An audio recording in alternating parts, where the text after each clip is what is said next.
Hey friends, welcome to the Horror Sleep. Almost 90% of you watching aren't subscribed. If you enjoy these true park ranger horror stories, hit that subscribe button and leave a like. It really helps the channel. Oh, and where are you watching from tonight? Let me know in the comments. The radio call came in on a Thursday toward the end of September at 4:47 p.m. I was finishing up routine shift reporting when the dispatcher connected me to Linda Garrett, the cave tour coordinator at Lehman Caves. Her voice carried that tension I'd learned to recognize from my 8 years of experience at Great Basin National Park.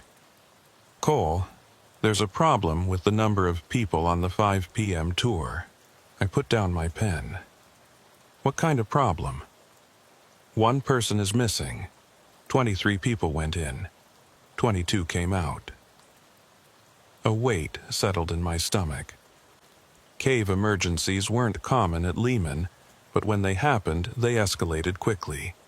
The cave system was considered safe compared to wild caves, but it was still a labyrinth of chambers and narrow passages hundreds of meters below the surface. Are you sure about the count? Triple-checked. I've got Eli Navarro at the entrance running through names against the sign-in sheet right now. One person didn't exit with the group. I was already grabbing my gear. Keep everyone at the visitor center. Don't let anyone leave. I'm heading over now. The drive from the ranger station to the Lehman Caves Visitor Center took 12 minutes on the winding mountain road. Autumn was settling into the high desert, and the afternoon sun cast long shadows across Wheeler Peak. The aspens on the mountainside had turned gold, beautiful in a way that felt wrong given what was happening below ground. When I pulled into the parking lot, I spotted Linda standing outside the visitor center with a group of tourists. Even from a distance, I could see the tension in her shoulders.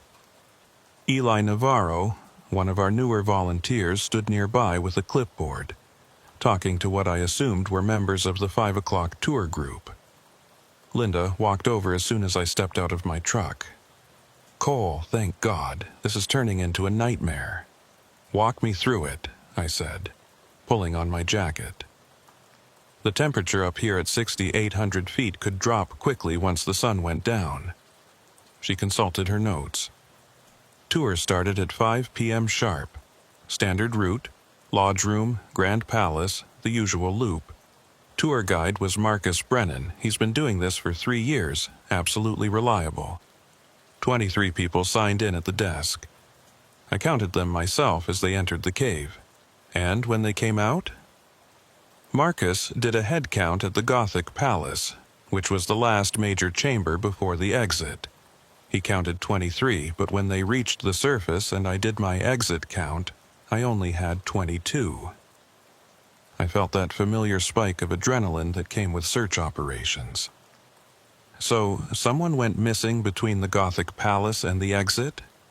That's the only explanation. It's maybe a 10-minute walk on a well-lit, paved path. Where's Marcus now? Inside. As soon as I told him we were short, he went back in to check the final stretch. That was, she glanced at her watch, 18 minutes ago. I didn't like that. He went alone? He knows the cave better than anyone except maybe you. I figured, I know. I cut her off, not unkindly. In an emergency, you made calls with the information you had. Show me the sign-in sheet. Eli handed me the clipboard. 23 names, all with matching signatures.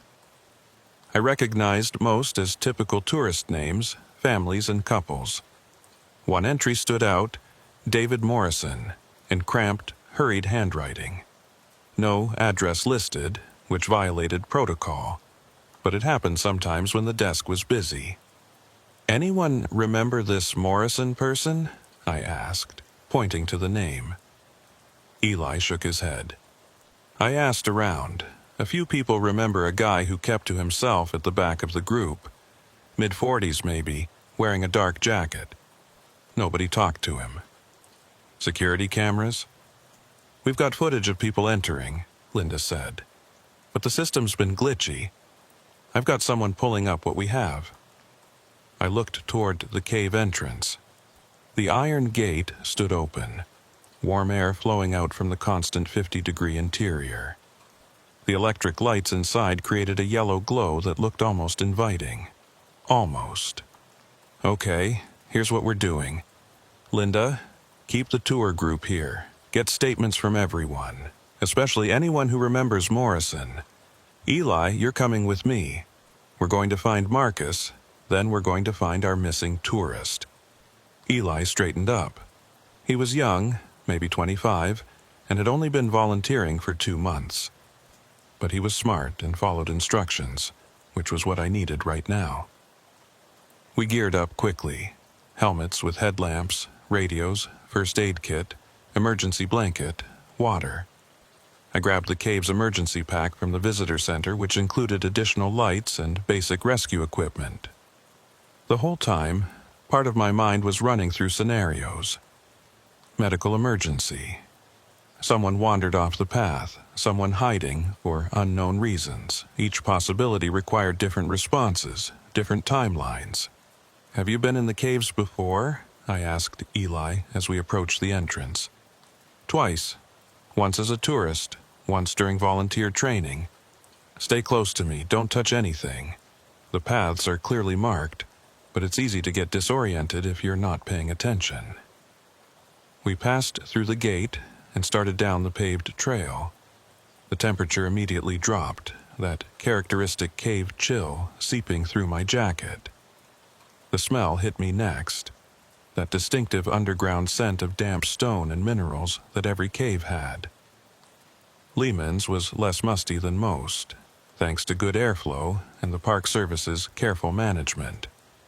The electric lights strung along the pathway cast everything in stark relief. The cave walls gleamed with moisture, and I could hear water dripping somewhere in the distance. Our footsteps echoed off the limestone formations that rose around us like frozen waterfalls. Marcus, I called out. My voice bounced through the chambers ahead. Marcus, it's Cole Madison. You down here? No response. We continued along the main route, passing through the lodge room with its massive columns and flowstone draperies. The formations were beautiful, delicate structures that had taken thousands of years to form. Signs along the path reminded visitors not to touch anything, that even the oils from human skin could stop the formation's growth. This is incredible, Eli whispered, his voice full of awe despite the situation. Eyes on the path, I reminded him. We're looking for Marcus or any sign of Morrison. The trail descended through a series of smaller chambers connected by natural passages that the Park Service had widened for tourist access. Everything was well lit, well marked. It was difficult to imagine how someone could go missing on this route, unless they deliberately left the path. That thought troubled me more than I wanted to admit. We reached the Grand Palace, the cave's largest chamber. The ceiling soared 40 feet above us, covered in delicate soda straws and helictites. A wooden viewing platform gave tourists a safe vantage point to admire the formations. The chamber was empty except for the endless drip of water and the hum of electrical lights. Cole, look at this. Eli was crouched near the edge of the platform, pointing at the ground. I came over and knelt beside him. There, in the fine cave dust that accumulated despite regular cleaning, I could see footprints, several sets overlapping, which was normal for a high-traffic area. But one set led away from the main viewing area toward a section of natural rock at the chamber's eastern edge. Those are fresh, Eli said. He was right. The dust patterns were clean, undisturbed by the constant moisture that would gradually blur older prints. Someone had walked this way recently, probably within the last hour. I followed the tracks with my headlamp. They led to an area behind one of the larger formations, a spot that wasn't visible from the main viewing platform. When I stood up and walked around the formation, I found a narrow gap in the rock face. Not a passage exactly, but a fissure where the limestone had fractured, creating a space just wide enough for a person to squeeze through. "Is that part of the cave system?" Eli asked, coming up behind me. "Not the tour route." I knelt down and examined the gap more carefully. More footprints in the dust, and something else. Fresh scrape marks on the rock at knee height, like someone had braced themselves while maneuvering through the tight space. I shined my light through the opening. The beam revealed a narrow tunnel that curved away into darkness. The air coming from that direction felt different, cooler and with a slight movement that suggested the passage connected to other chambers. "Marcus," I called into the gap. "David Morrison, this is Park Ranger Cole Madison. If anyone can hear me, respond." The echo of my voice faded into silence. Eli shifted nervously. Should we go in there? That was the question. The smart move was to back out, call in more support, and approach this methodically with proper cave rescue equipment. But Marcus had been down here for 25 minutes now without radio contact. And if Morrison had gone through this gap, he could be anywhere in unmapped passages, possibly injured. I made the decision. "Stay here. If I'm not back in 10 minutes or you hear anything concerning, radio Linda immediately and get more help." "Cole, maybe we should—" "10 minutes," I repeated firmly. "If this is nothing, I'll be right back. If it's something, we need to know before we commit more resources." I could see Eli wanted to argue, but he nodded. I took a deep breath and squeezed through the gap. The passage on the other side was tight, forcing me to turn sideways and shuffle forward. My helmet scraped against the ceiling and I had to duck lower. The walls pressed in from both sides, and I fought back the instinctive claustrophobia that hit whenever I entered tight spaces underground. After about 15 feet, the passage opened into a small chamber. I swept my headlamp around, taking in the space. This was clearly not part of the developed cave. No electric lights, no paved paths, no safety railings. Just raw limestone walls, a floor covered in rubble and formations, and 3 dark openings leading to unknown passages. And footprints in the dust. Multiple sets, all recent, all heading deeper into the cave. That was when I saw the first disturbing detail. On the wall, near one of the passages, someone had scratched a mark into the soft limestone. Not graffiti exactly, but a series of short lines arranged in a pattern. 4 vertical marks with a diagonal slash through them, like someone keeping count. I radioed back to Eli. "I found something, multiple passages, fresh tracks. I'm going to check one more chamber, then I'm coming back." "Copy that. Be careful." I chose the passage where the footprints were most clearly concentrated. This tunnel was wider than the entrance, allowing me to walk normally, though I still had to watch my head on low-hanging formations. The air had that deep cave stillness that you only found far from any entrance. About 30 yards in, my headlamp caught something that made me stop cold. A lantern sat on a small ledge carved into the rock wall. Not a modern LED lantern, but an old-style oil lantern with a glass chimney. The flame was still burning, casting a warm yellow glow that seemed impossibly bright in the darkness. I approached it carefully.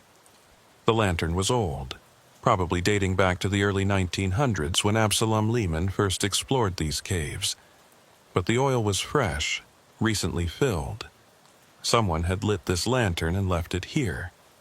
While I was examining the lantern, my light swept across the wall behind it. More marks, dozens of them. The same pattern as before, groups of 4 vertical lines with diagonal slashes.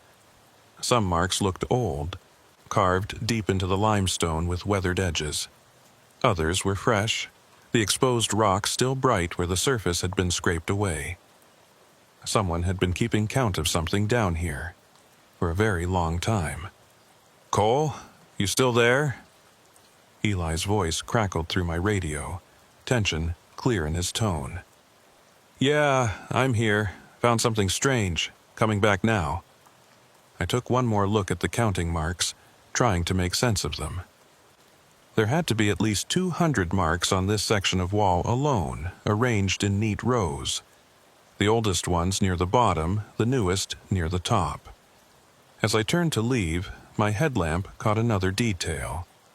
On the ground beneath the marks, partially hidden by fallen rock, was a small pile of objects.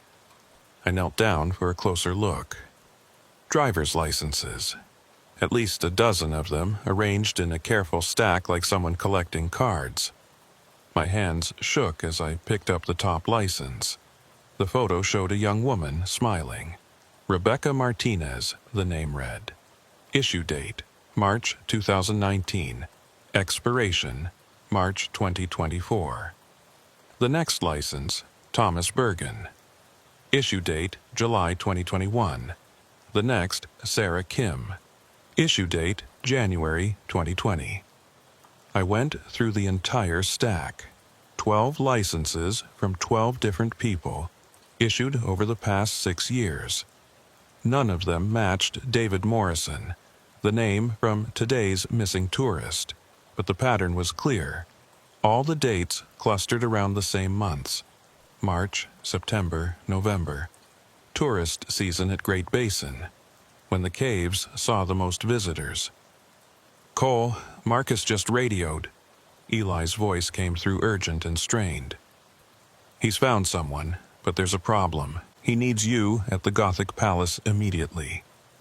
I shoved the licenses into my jacket pocket and scrambled back through the narrow passage. Eli was waiting at the Grand Palace viewing platform, his face pale in the artificial light. "What did Marcus say?" "He found Morrison in a side chamber off the Gothic Palace. But Cole, the guy's just sitting there. Won't respond, won't move. Marcus says there's something really wrong with him." We moved quickly through the connecting passages, half jogging on the paved trail. The Gothic Palace was the deepest point on the standard tour route, a spectacular chamber filled with intricate formations. As we approached, I could see light ahead, Marcus's flashlight moving in one of the side alcoves tourists normally couldn't access. "Marcus," I called out. "Over here, Cole. Be careful."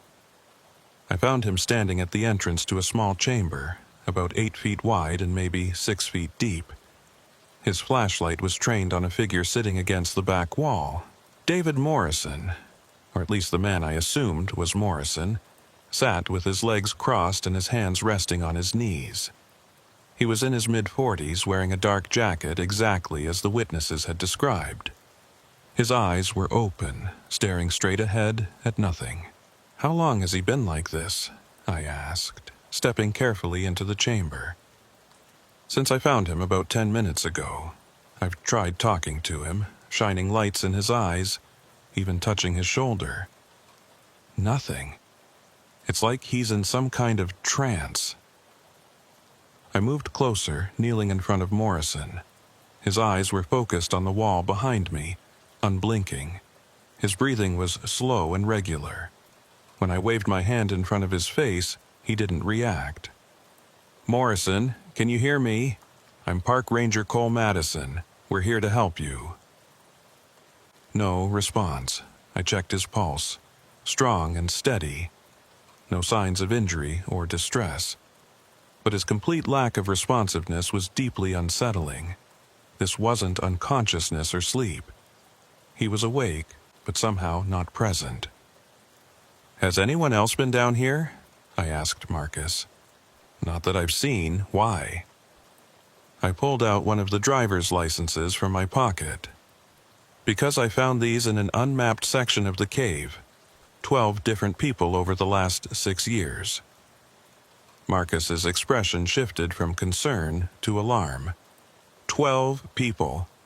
"Cole, we haven't had 12 missing person incidents in the caves. We've had 3. And we found 2 of those people." "Exactly. Which means either these licenses were stolen or people have been disappearing from these caves without being reported." Eli, who had been standing guard at the chamber entrance, spoke up. "Could Morrison have brought them? Maybe he's some kind of collector." "Maybe," I said, though my instincts told me otherwise. We need to get him to the surface and check those licenses against missing persons reports. I tried again to get Morrison's attention, speaking directly into his line of sight. "David, I need you to acknowledge me. Blink if you can hear me. Move your hand. Anything." His eyes remained fixed on the wall behind me. I turned to see what he was staring at.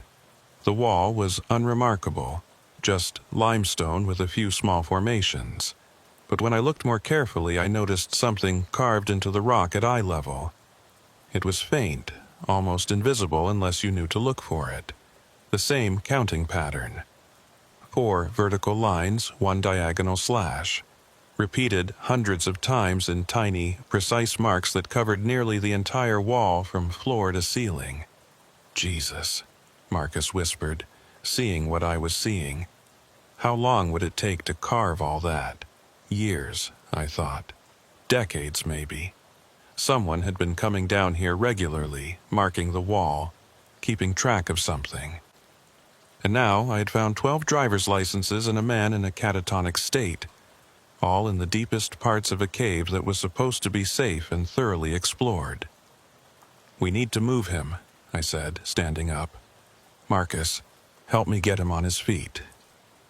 Between the 3 of us, we managed to lift Morrison to a standing position. He didn't resist, but he didn't help either. His body moved where we guided it, but his eyes remained fixed on that carved wall until we physically turned him toward the exit. Walking him out was slow work. He moved when we prompted him, putting one foot in front of the other, but with no awareness or coordination. It was like guiding a sleepwalker through the tunnels. As we made our way back toward the surface, I kept thinking about those counting marks. Someone keeping track. But tracking what? Not cave visitors, the numbers were all wrong for that. Not calendar days. The pattern didn't match any logical time system. We were tracking people, something whispered in the back of my mind. Counting down, or counting up. When we finally emerged into the visitor center, the last light of evening was fading from the sky. Linda had kept the tour group corralled, and they erupted in concerned murmurs when they saw Morrison's condition. "Get everyone back," I ordered, "and someone call an ambulance. We need medical evaluation immediately." Linda had her phone out before I finished speaking. We guided Morrison to a bench outside the visitor center, where he sat with that same blank expression, eyes now focused on the distant mountains. The ambulance arrived 20 minutes later, paramedics running scenarios from stroke to seizure to drug reaction. They loaded Morrison onto a gurney, still unresponsive, and prepared to transport him to the hospital in Ely, an hour's drive away. Before they left, I pulled aside the lead paramedic. "Keep security around him, and when he wakes up, if he wakes up, I need to be notified immediately." "You think he's dangerous?" I thought about the driver's licenses, the counting marks, the deliberately lit lantern in passages that should have been dark and empty. I think he knows something, and I need to find out what. After the ambulance departed, I gathered Linda, Marcus, and Eli in the visitor center office. The tour group had finally been released, their statements recorded, their evening thoroughly ruined. Now it was time to figure out what we were really dealing with. I spread the 12 driver's licenses across Linda's desk. These were in an unmapped section of the cave. I need each of you to look at them and tell me if you recognize anyone. They studied the licenses in silence. Marcus picked up one, frowned, then grabbed another. "Wait, I know this name. Sarah Kim. There was an incident about 4 years ago. Woman went missing during a cave tour. We searched for 2 days but never found her." "What was the official conclusion?" I asked. "That she must have left the park without checking out. The family insisted she wouldn't do that, but we had no evidence of anything else happening." I felt cold despite the warm office. "Anyone else recognize any names?" Linda picked up one of the older licenses. "Rebecca Martinez. This could be the woman from March 2019. She was reported missing by her hotel, but they found her car at a trailhead on the other side of the park. Everyone assumed she got lost hiking. But her driver's license ends up in Lehman Caves, I said. That's not a coincidence. We went through the rest of the licenses. Of the 12, 4 could be connected to incidents at Great Basin National Park over the past 6 years. People who had vanished, been declared lost hikers or voluntary disappearances, but never definitively found. What about the other 8? Eli asked. If they're not connected to known cases, does that mean no one reported them missing? That question hung in the air like a physical presence. The idea that 8 people could vanish without anyone noticing, without any investigation or search effort, was deeply disturbing. But it was possible. Tourists traveling alone, people between jobs or relationships, individuals without close ties. If they disappeared in the vast wilderness surrounding Great Basin, who would connect their absence to a specific location? We need to check these against federal missing persons databases, I said. And we need to close the caves until we understand what's happening. Linda nodded slowly. I'll make the calls. But Cole, what are we dealing with here? Some kind of serial predator? Someone who's been using the caves to hide evidence? I don't know, I admitted. But those counting marks suggest something systematic. Something that's been going on for a very long time. Marcus was staring at the licenses with a haunted expression. How many people have we given tours to over the years? Thousands? Tens of thousands? And we never noticed anything wrong? Because whoever's doing this has been careful, I said. Selecting victims who won't be immediately missed, doing it infrequently enough not to establish a pattern. The perfect hunting ground would be a place where people are expected to be transient, where disappearances can be explained by natural causes or personal choice. A national park, Eli said quietly. Exactly. And specifically a cave system where someone could operate without being seen, where there are countless unmapped passages and chambers that could hide anything. I gathered up the licenses and sealed them in an evidence bag. I'm going to stay here tonight. If Morrison is part of this, there might be others still down in those caves. And if he's a victim, someone else is responsible. I'll stay with you, Marcus said immediately. No. You've done your shift and then some. Go home, get some rest. We'll need fresh personnel tomorrow when we do a full sweep of the unmapped sections. After they left, I sat alone in the office, staring at the topographical maps of Lehman Caves that covered one wall. The developed tour route was marked in bright blue, a simple loop that touched only a fraction of the cave system. The rest was white space, unexplored or unmapped territory that could hide anything. I thought about the lantern still burning in that deep chamber, casting its warm light on hundreds of counting marks. Someone maintaining a count, keeping track of something over years, maybe decades. The precision of it, the ritual aspect, suggested a mind that was organized and purposeful. But counting what? Victims, visits, days? My radio crackled. Linda's voice came through. Cole, I've got preliminary results from the license check. You're not going to like this. Tell me. All 12 names match missing persons reports filed in Nevada, Utah, and California over the past 10 years. None of them were ever connected to Great Basin National Park. Most were written off as voluntary disappearances or assumed dead in wilderness areas. 10 years. Twice as long as the dates on the licenses suggested. Which meant the collection I'd found wasn't complete. There could be more hidden in other parts of the cave. There's something else, Linda continued. Hospital just called about Morrison.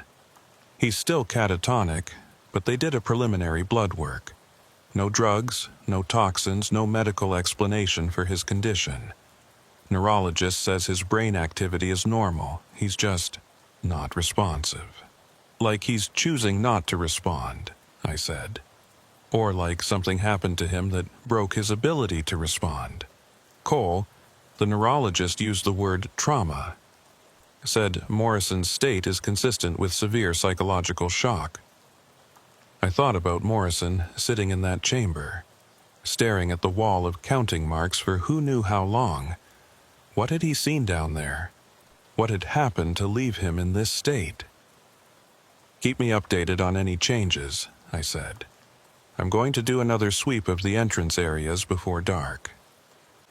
Outside, the evening had turned to full night. The stars above were stunning this far from city lights, the Milky Way a brilliant river across the sky. In other circumstances, I would have taken a moment to appreciate the beauty. Tonight, I could only think about the darkness underground. The unmapped passages where something had been operating unseen for at least a decade. I did a thorough check of the visitor center perimeter, the parking area, and the cave entrance. Everything seemed normal. But normal was a relative term now. How many times had I walked past this entrance, confident in my knowledge of the caves, unaware of what was happening in the chambers below? Back inside the visitor center, I made coffee and settled in for a long night. I had reports to write, databases to check, and a growing sense that we had barely scratched the surface of whatever was happening in Lehman Caves. Around midnight, my phone buzzed with a text from an unknown number. For a moment, I considered ignoring it, but something made me open the message. It was a photo, dark and grainy, clearly taken with an old or damaged camera. It showed a section of cave wall covered in counting marks. But these weren't the neat, organized marks I'd seen earlier. These were frantic, overlapping, carved deep into the stone with no pattern or system. Just desperate slashes, hundreds of them, covering every available inch of rock. Below the photo was a single line of text. "They've been counting for 127 years. You found 12. There are 143 more." My hands shook as I tried to respond, but the message showed as undeliverable. The number was no longer in service if it ever had been. I stared at the photo, trying to understand what I was seeing. 143 more licenses, 143 more victims, and who had been counting for 127 years? That would date back to 1898, only a few years after Absalom Lehman first explored the caves. I stood up and walked to the maps on the wall. The developed portion of Lehman Caves was less than a tenth of the known system, and the known system was probably only a fraction of what actually existed beneath these mountains. Miles of passages, hundreds of chambers, some large enough to hold entire buildings, plenty of space to hide 143 bodies. Or worse. The coffee had gone cold in my cup. I dumped it and made a fresh pot, then sat back down at the computer to start cross-referencing the names from the licenses with historical records of Great Basin National Park. If this had been happening for over a century, there had to be traces in the archive. What I found over the next 3 hours painted a disturbing picture. Going back to the park's earliest records, there had been periodic reports of tourists going missing near Lehman Caves. Not enough to establish a clear pattern, just enough to be written off as tragic accidents in difficult terrain. A disappearance every year or two, sometimes less frequent, all carefully spaced. The earliest report I could find dated to 1901. A prospector named James Halloran, who had been exploring the caves and never emerged. The official record stated that he probably got lost and died in an unmapped section. No body was ever recovered. In 1907, a young couple on their honeymoon vanished while visiting the caves. The wife's body was found at the base of a cliff 3 miles from the cave entrance. The husband was never found. Assumed he'd fled after killing his wife, though no motive was ever established. The pattern continued through the decades. Miners in the 1920s, tourists in the 1950s and 60s, modern hikers and cave enthusiasts in recent years. all of them connected to Lehman Caves or the immediate area, all of them vanishing without conclusive evidence of what happened. If the anonymous text was accurate, 155 people had disappeared over 127 years. That was an average of about 1.2 people per year. Not enough to trigger alarm bells or federal investigations. Just enough to be background noise, sad statistics in a landscape where disappearances were always possible. But someone had been tracking them, keeping a precise count in carved marks deep underground, and collecting trophies, at least in recent years when driver's licenses became common. I was so absorbed in the research that I almost missed the alert on my phone. A motion sensor at the cave entrance had been triggered. The visitor center had a basic security system, installed more to prevent vandalism than to stop serious intrusions. Sensors at the main gate would alert if someone entered after hours. I pulled up the security camera feed on the computer. The image was grainy and poorly lit, but I could make out a figure standing just inside the cave entrance. They were facing away from the camera, looking into the darkness beyond the reach of the exterior lights. Something about their posture seemed wrong, too still, too rigid. As I watched, the figure started walking deeper into the cave, disappearing into the shadows. I grabbed my radio, my flashlight, and my service weapon. Protocol said I should call for backup before going into the caves alone at night, but backup was at least 30 minutes away, and whoever was down there could be long gone by then. Or they could be another victim, drawn into the caves by whatever was happening in the deep chambers. The cave entrance was about 50 yards from the visitor center. I covered the distance quickly, my flashlight sweeping the darkness ahead. The iron gate was still closed and locked, but the figure on the security camera had been inside, which meant either they had a key or they'd found another entrance. I unlocked the gate and stepped through, my breath visible in the cold cave air. The electric lights along the tour path were off, leaving only my flashlight to penetrate the darkness. Every shadow seemed alive with movement, every sound amplified by the stone. "This is Park Ranger Cole Madison," I called out. "Whoever's down here, identify yourself." My voice echoed through the chambers ahead, bouncing off unseen walls. No response came back. I moved forward carefully, following the paved path toward the lodge room. My flashlight beam swept across familiar formations, now rendered strange and ominous in the darkness. The dripping water that was peaceful during the day sounded like whispered conversations in the night. When I reached the lodge room, I stopped and listened. Somewhere ahead, deeper in the cave, I could hear footsteps.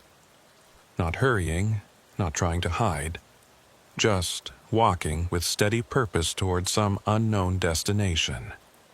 "Stop where you are," I shouted. "I'm armed, and I will use force if necessary." The footsteps continued without pause. I followed them through the grand palace, past the viewing platform where I'd found the footprints earlier. The tracks in the dust were still there, but now there were fresh ones overlaying them. Someone had come this way very recently. The footsteps led toward the narrow gap where I'd found the lantern and the driver's licenses. I squeezed through, my weapon drawn, every nerve alert for danger. On the other side, the small chamber was empty, but the lantern was no longer on its ledge. Someone had taken it, and the warm glow I'd seen earlier was gone. The darkness here was absolute except for my flashlight. I swept the beam around the chamber, checking each of the 3 passages. That's when I saw her. A woman stood at the entrance to the leftmost passage. She was middle-aged, wearing clothes that looked decades out of fashion. Her skin was pale, almost luminous in my flashlight beam. She stared at me with empty eyes, her expression completely blank. "Ma'am, are you all right?" I asked, lowering my weapon slightly. "Do you need medical help?" She didn't respond, didn't even seem to register that I was speaking. Then, slowly, she raised one hand and pointed deeper into the passage behind her. Her mouth moved, but no sound came out. She pointed again, more insistently, then turned and walked into the darkness. Every instinct screamed at me not to follow. This wasn't normal. Nothing about this situation was normal. But my duty was to protect park visitors, even ones acting strangely in caves at midnight. I radioed back to the visitor center. "Linda, if you're monitoring, I'm in the unmapped section past the Grand Palace.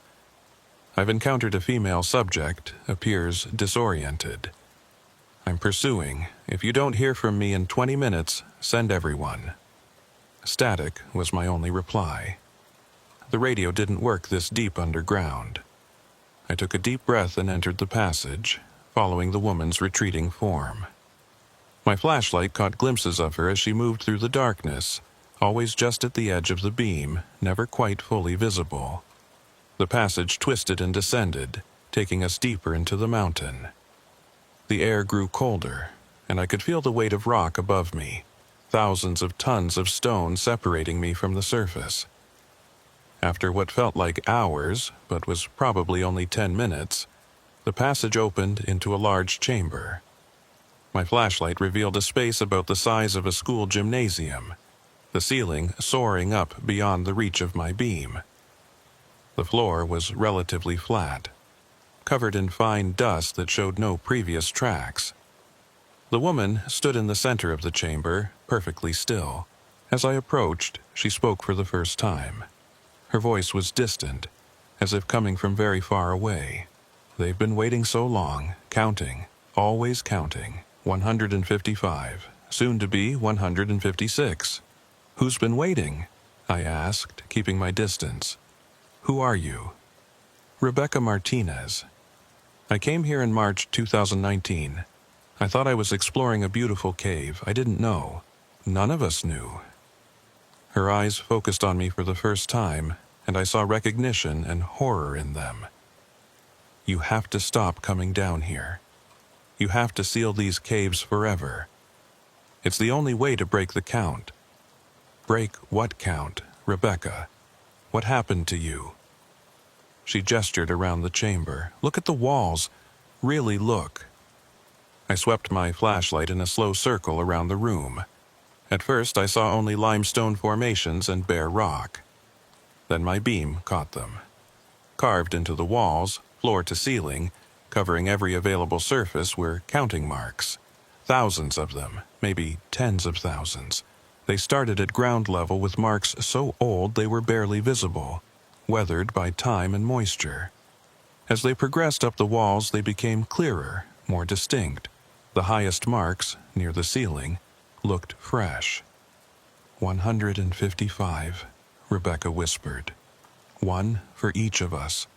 The ones who stayed too long, the ones who heard the counting and couldn't leave.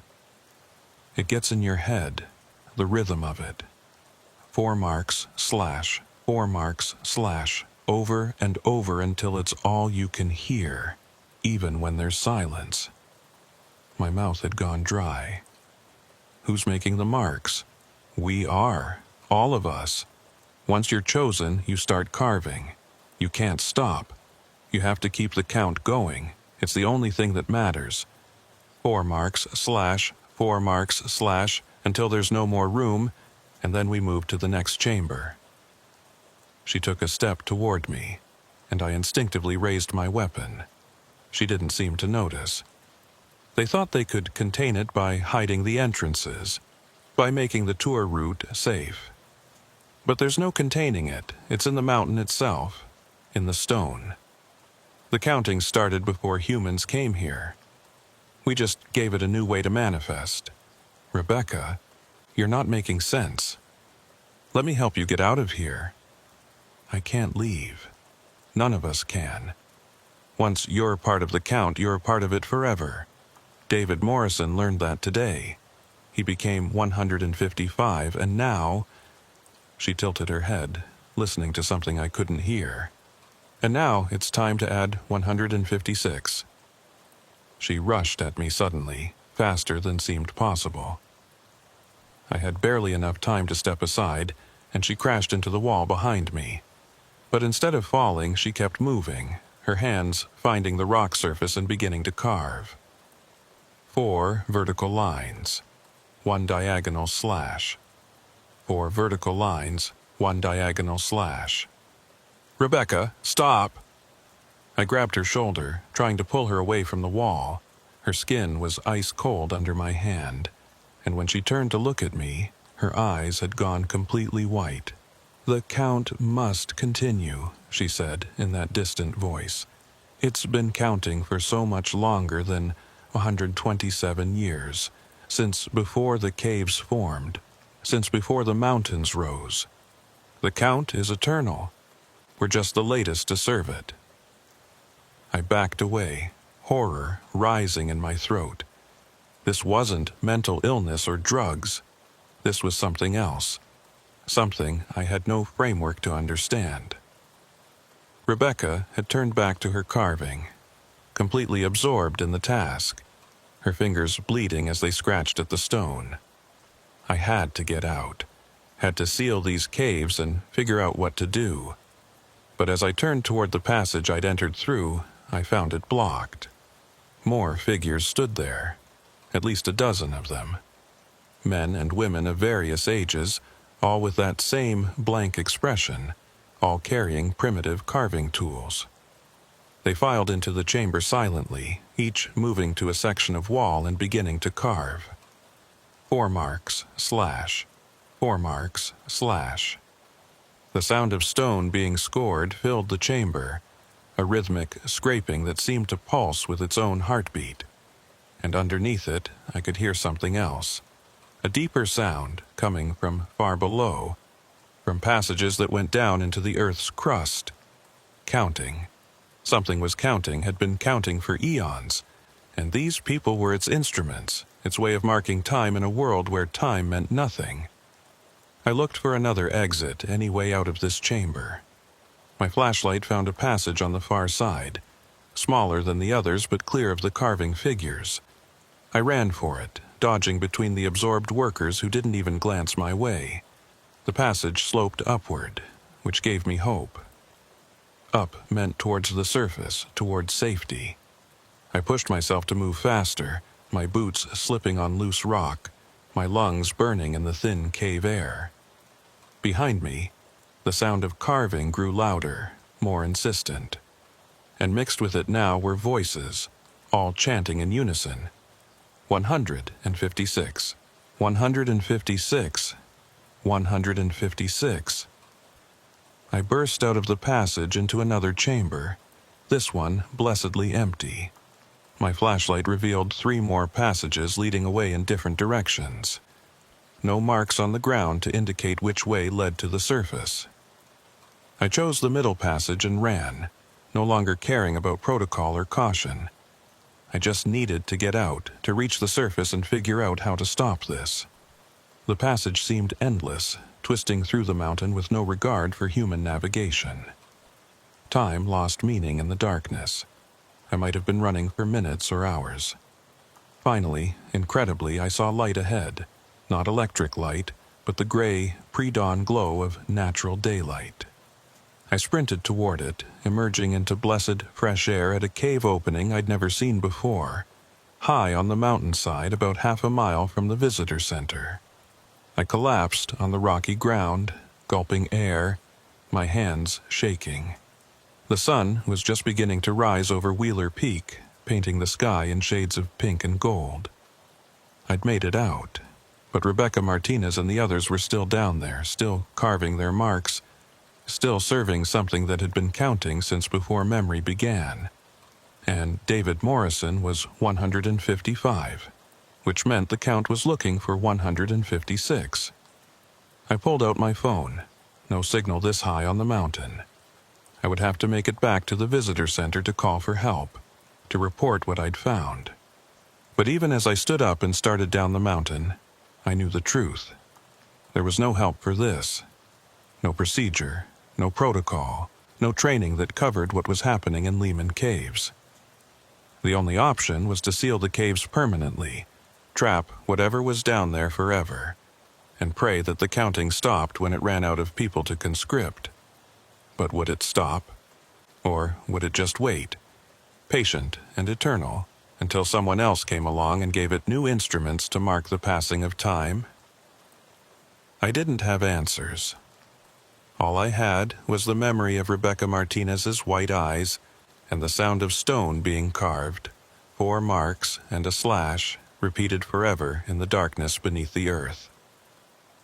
When I reached the visitor center just after sunrise, Linda was already there with 2 Nevada State police officers. She rushed to meet me, her face pale with worry. "Cole, thank God. We've been trying to reach you for hours. What happened?" I must have looked terrible because one of the officers immediately offered me water. I drank it in long gulps, trying to organize my thoughts into something coherent. "We need to close the caves," I said, "permanently. Right now." "Slow down," the senior officer said. His name tag read Sergeant Hayes. "Ranger Madison, we need a clear report of what happened down there." I told them everything. The figure on the security camera, following Rebecca Martinez into the deep chambers, the carved walls, the dozens of people still down there carving. I showed them the driver's licenses I'd found, explained about David Morrison's catatonic state. They listened with expressions that shifted from concern to skepticism to barely concealed alarm. "These people you saw," Hayes said carefully, "did any of them threaten you directly? They're beyond threats. They're not themselves anymore. Something in that cave system, something old, has taken them." I could see the look that passed between Hayes and his partner. The look that said they were dealing with someone who'd suffered psychological trauma, whose account might not be reliable. "We found traces of hallucinogenic fungus in cave systems before," the partner offered. "Spores that can cause vivid hallucinations when inhaled.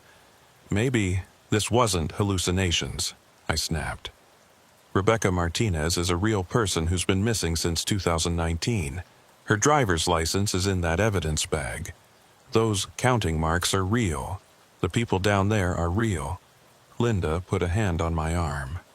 "Cole, no one's saying you didn't see something, but we need to approach this methodically.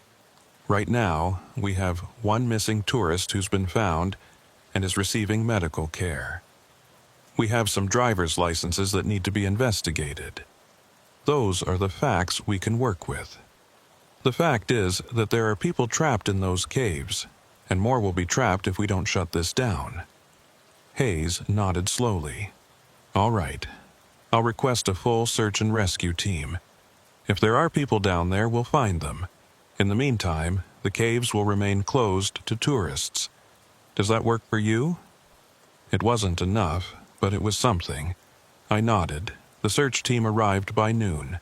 12 experienced cave rescue specialists from across Nevada, equipped with proper gear and technical training. I briefed them on the layout, marked the locations where I'd found evidence, and advised them about the narrow passages and confusing tunnel systems. "I want to be clear," I told them before they went in. "The people you might encounter down there will not act normally. They may not respond to verbal commands. Your priority is to mark locations and exits not to engage." The team leader, a woman named Sarah Torres, studied my face. "Ranger Madison, have you had any medical evaluation since your experience last night?" "I'm fine." "Respectfully, exposure to confined spaces and stress can cause—" "I know what I saw." She held my gaze for a moment, then nodded. "We'll proceed with caution. If we find anything matching your description, we'll pull out and reassess." They entered the caves in 3 teams of 4, each group equipped with radios, rope systems, and emergency beacons. Linda, Hayes, and I monitored their progress from the visitor center, tracking their movements through the developed sections of the cave. For the first hour, everything proceeded normally. The teams reported standard cave conditions, no unusual findings. They reached the Grand Palace, found the narrow gap I'd described, and prepared to enter the unmapped sections. Then, Team 1's radio went dead. Team 1, respond. Torres's voice crackled over the radio. Acknowledge. Silence. Team 2, redirect to Team 1's last known position. Team 3, hold at current location. I was already grabbing my gear. I'm going in. The hell you are, Hayes said, blocking my path. You're in no condition to... I know those caves better than anyone except Marcus. If something's happened to that team, they need someone who knows how to navigate down there. Linda stepped between us. Cole, you've been awake for over 24 hours. You're running on adrenaline and coffee. Please, let the professionals handle this. Before I could argue, Team 2's radio crackled to life. We've got visual on Team 1. They're just standing there, in the chamber, past the gap. All 4 of them, completely motionless. Torres's voice remained calm. Medical emergency? Negative. They're standing, eyes open, but not responding to any communication. They're facing the wall. And a pause. Ma'am, they're carving into the rock, all 4 of them, using their equipment to scratch marks into the limestone. The visitor center fell silent. Hayes and Linda both turned to look at me. Pull everyone out, Torres ordered. Team 3, start immediate evacuation procedures. Team 2, do not approach Team 1. Mark their location and retreat. Ma'am, we can't just leave them. That's an order. Nobody else goes into unmapped sections until we understand what we're dealing with. Over the next 20 minutes, Team 3 and the remaining members of Team 2 made their way back to the surface. When they emerged, all 6 of them looked shaken. The Team 2 leader, a veteran named Marcus Cole, no relation, was pale and trembling. What happened down there? Torres asked him. It's the sound, he said.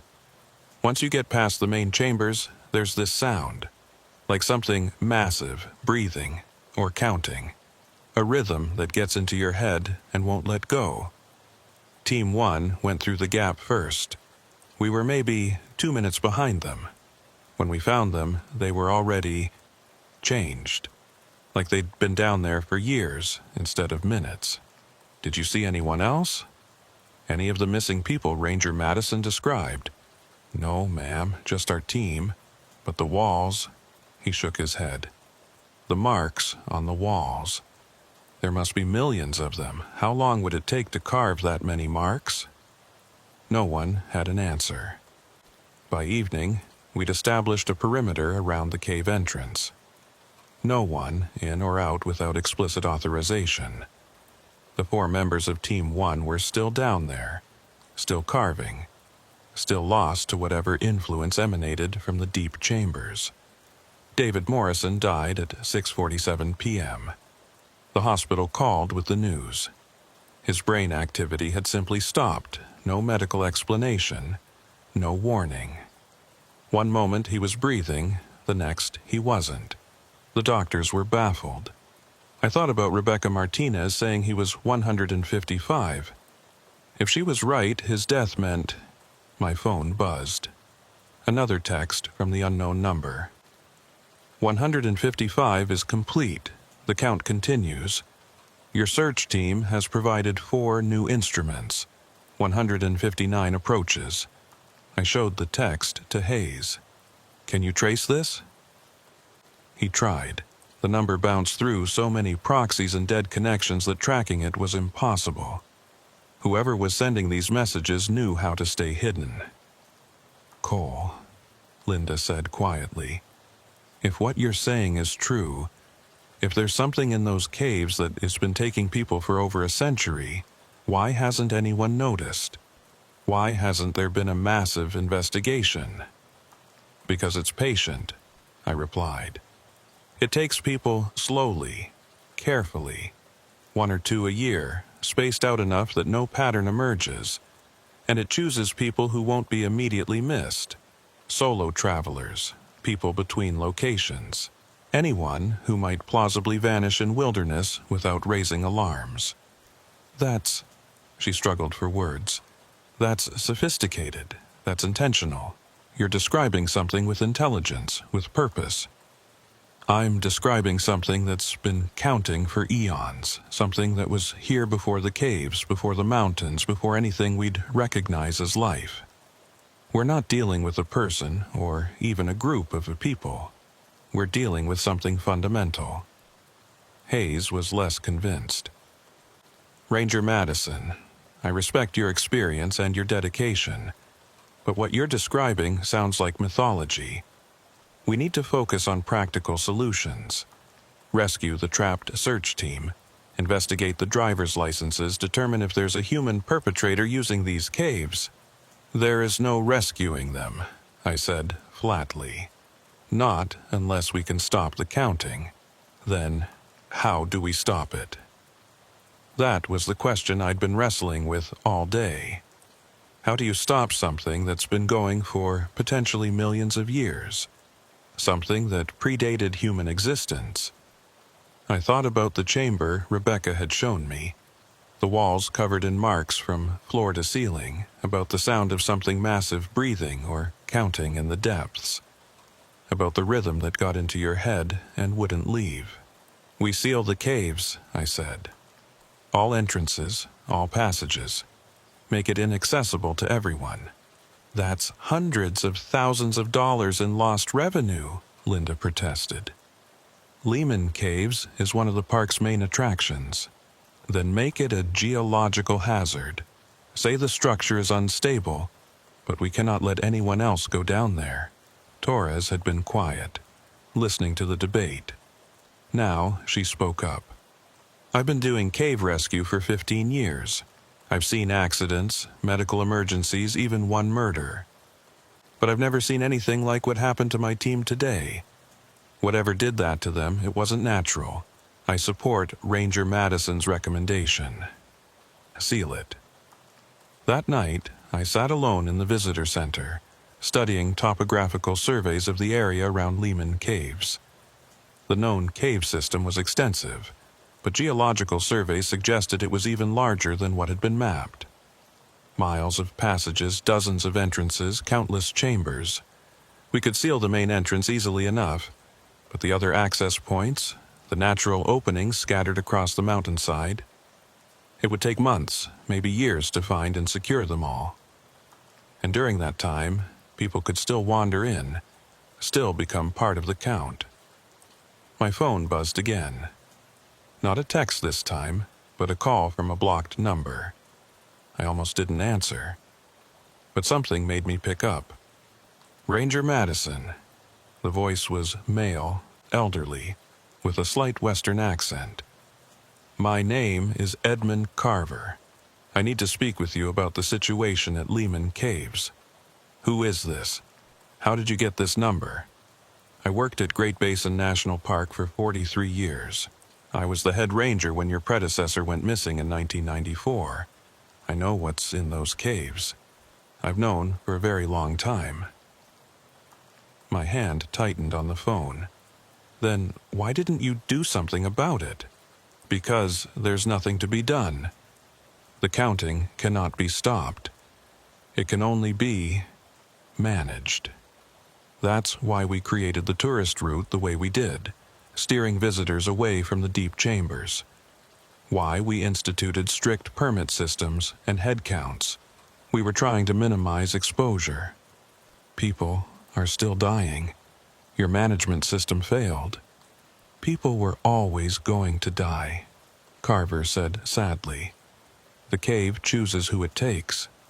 All we could do was reduce the frequency. Before we implemented the restrictions, we were losing 3 or 4 people a year. After, it dropped to 1 every year or 2. There are 4 cave rescue specialists down there right now, and you're telling me there's nothing we can do? If you go back down trying to save them, you'll just join them. The only mercy is that once someone becomes part of the count, they don't seem to suffer. They exist in a state beyond pain or fear. They simply serve the counting. That's not mercy. That's horror. I'm not asking you to like it, Ranger. I'm telling you the reality we've been dealing with for generations. Every head ranger of Great Basin learns this eventually, usually after they lose someone. Now it's your turn. Why are you calling me now? Why not before people disappeared? Because you're planning to seal the caves. I'm calling to tell you that won't work. There are 17 other entrances to the system that I know of, and probably dozens more that haven't been discovered. Seal one, and the cave will simply draw people to another. The counting must continue. All we can do is guide it, minimize the casualties. I don't accept that. Then you're a fool. But you're a fool with authority, so I'm going to give you advice. Stop trying to fight the count. Instead, work with it. Feed it slowly and deliberately on your terms, and it will leave the general population alone. The implication of what he was saying hit me like a physical blow. You want me to sacrifice people. Deliberately send them into the caves knowing they'll never come out. I want you to be realistic about an impossible situation. The counting will happen whether you like it or not. At least, if you control who goes in, you can choose people who won't be missed. Drifters, criminals, people at the end of their lives anyway. I hung up on him, but his words stayed with me through the long night. Was he right? Was this a battle that couldn't be won, only managed? How many people would disappear over the coming years if the caves remained accessible? How many families would be destroyed, searching for answers that couldn't be given? Around 3 a.m., I made a decision. I gathered every file I could find on Lehman Caves, every incident report, every geological survey. I compiled them into a comprehensive document detailing everything I knew about the counting, the disappearances, the marks on the walls. I included photographs of the driver's licenses, copies of the mysterious texts, Edmund Carver's phone number. Then I sent it to every major news outlet, every investigative journalist, every government oversight agency I could think of. If there was no way to stop the counting, then at least the truth should be known. People deserved to understand the risk before they visited Great Basin National Park. Families of the missing deserved answers, even if those answers were impossible to believe. The response was immediate and overwhelming. By sunrise, my email was flooded with interview requests. National news was running stories about the haunted caves of Nevada. Paranormal investigation shows wanted to send teams. Internet conspiracy theorists were having a field day. Linda called me before 6 a.m. "Cole, what the hell have you done? My phone won't stop ringing. The park superintendent wants to talk to you immediately. The Department of Interior is sending investigators." "Good. Let them investigate. Let them see what's down there. You've ended your career. You know that, right? If it means people stop disappearing into those caves, I can live with that." But I'd underestimated the Count's patience. Over the next 3 days, as media attention reached a fever pitch, 7 more people went missing in Great Basin National Park. Not in the caves. Those had been sealed as I'd demanded. But in other areas of the park. Remote trailheads. Abandoned mining operations. The old Wheeler Peak Scenic Drive.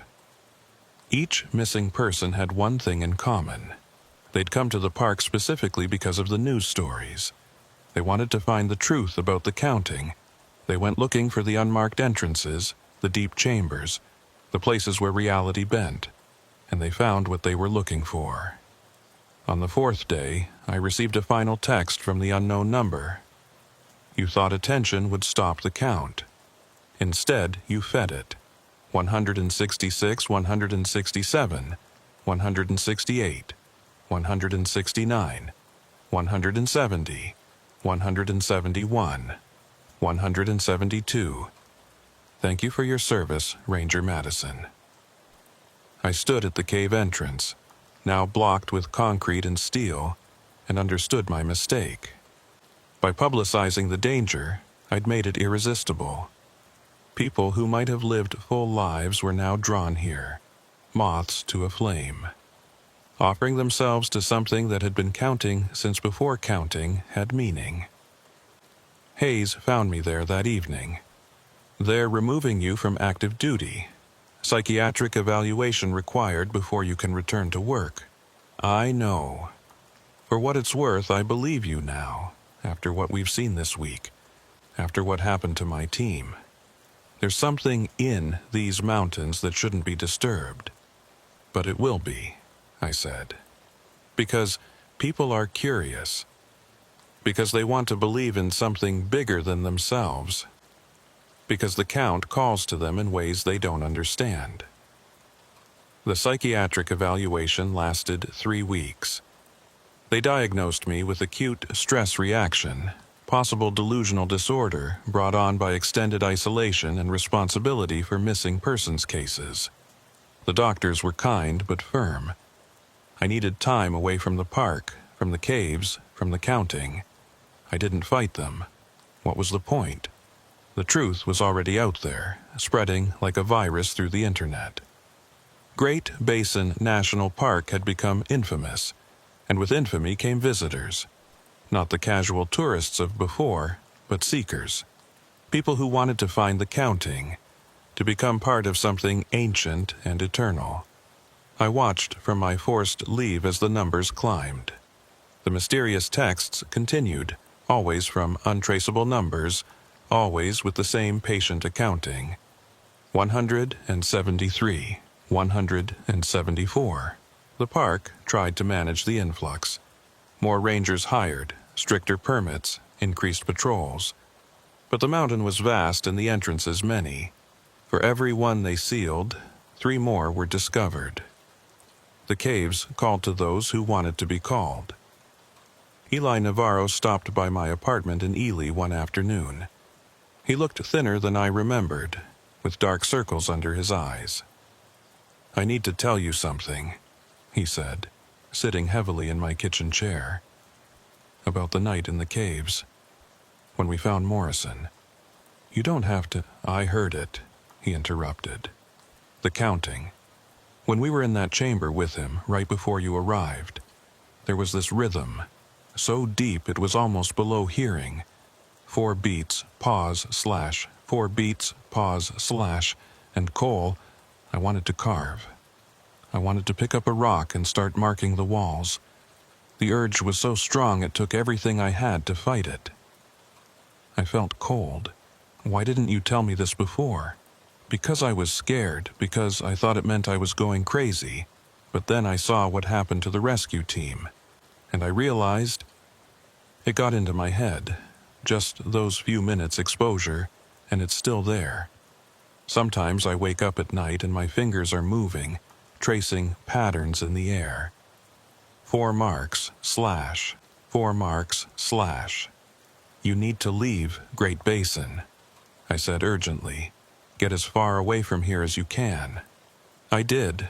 I quit 2 weeks ago, moved to Las Vegas, but it doesn't help. The counting doesn't care about distance. Once you've heard it, really heard it, you're marked. You'll always be part of it. No. There has to be a way to break the connection. Eli smiled, but there was no humor in it. "You still think this is something that can be fought.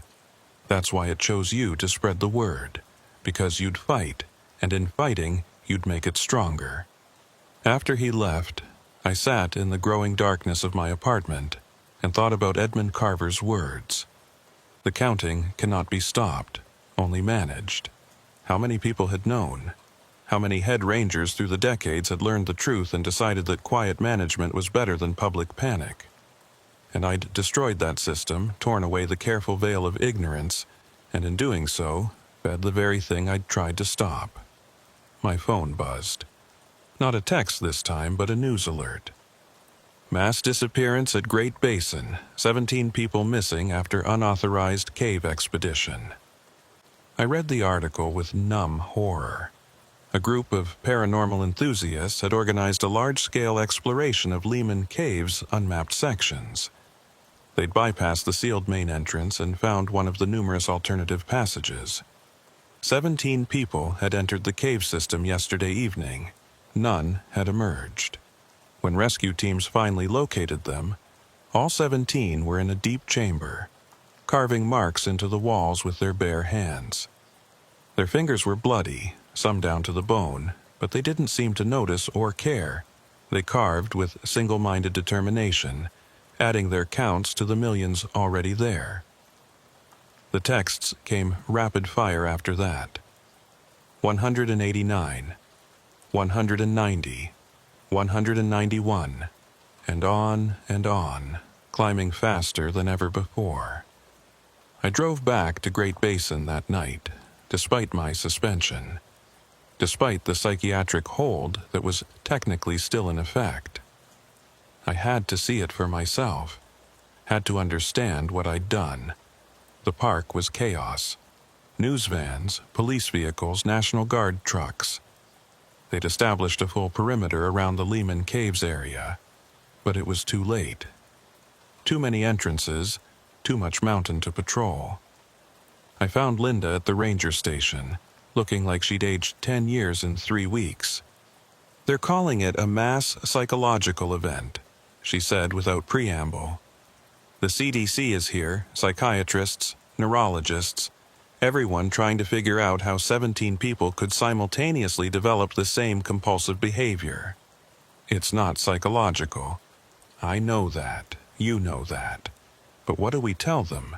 That there's something in the mountain that's been counting since before mammals existed, that it converts people into its instruments, makes them carve marks to track an eternal tally. They'll lock us both away." "Maybe they should," I said. "Maybe we deserve it for not stopping this sooner." She looked at me sharply. "Don't you dare give up now, Cole. We need solutions, not guilt." I don't have solutions. I had one idea, and it backfired spectacularly. Then we find another idea. Over the next week, I worked with researchers from a dozen different agencies.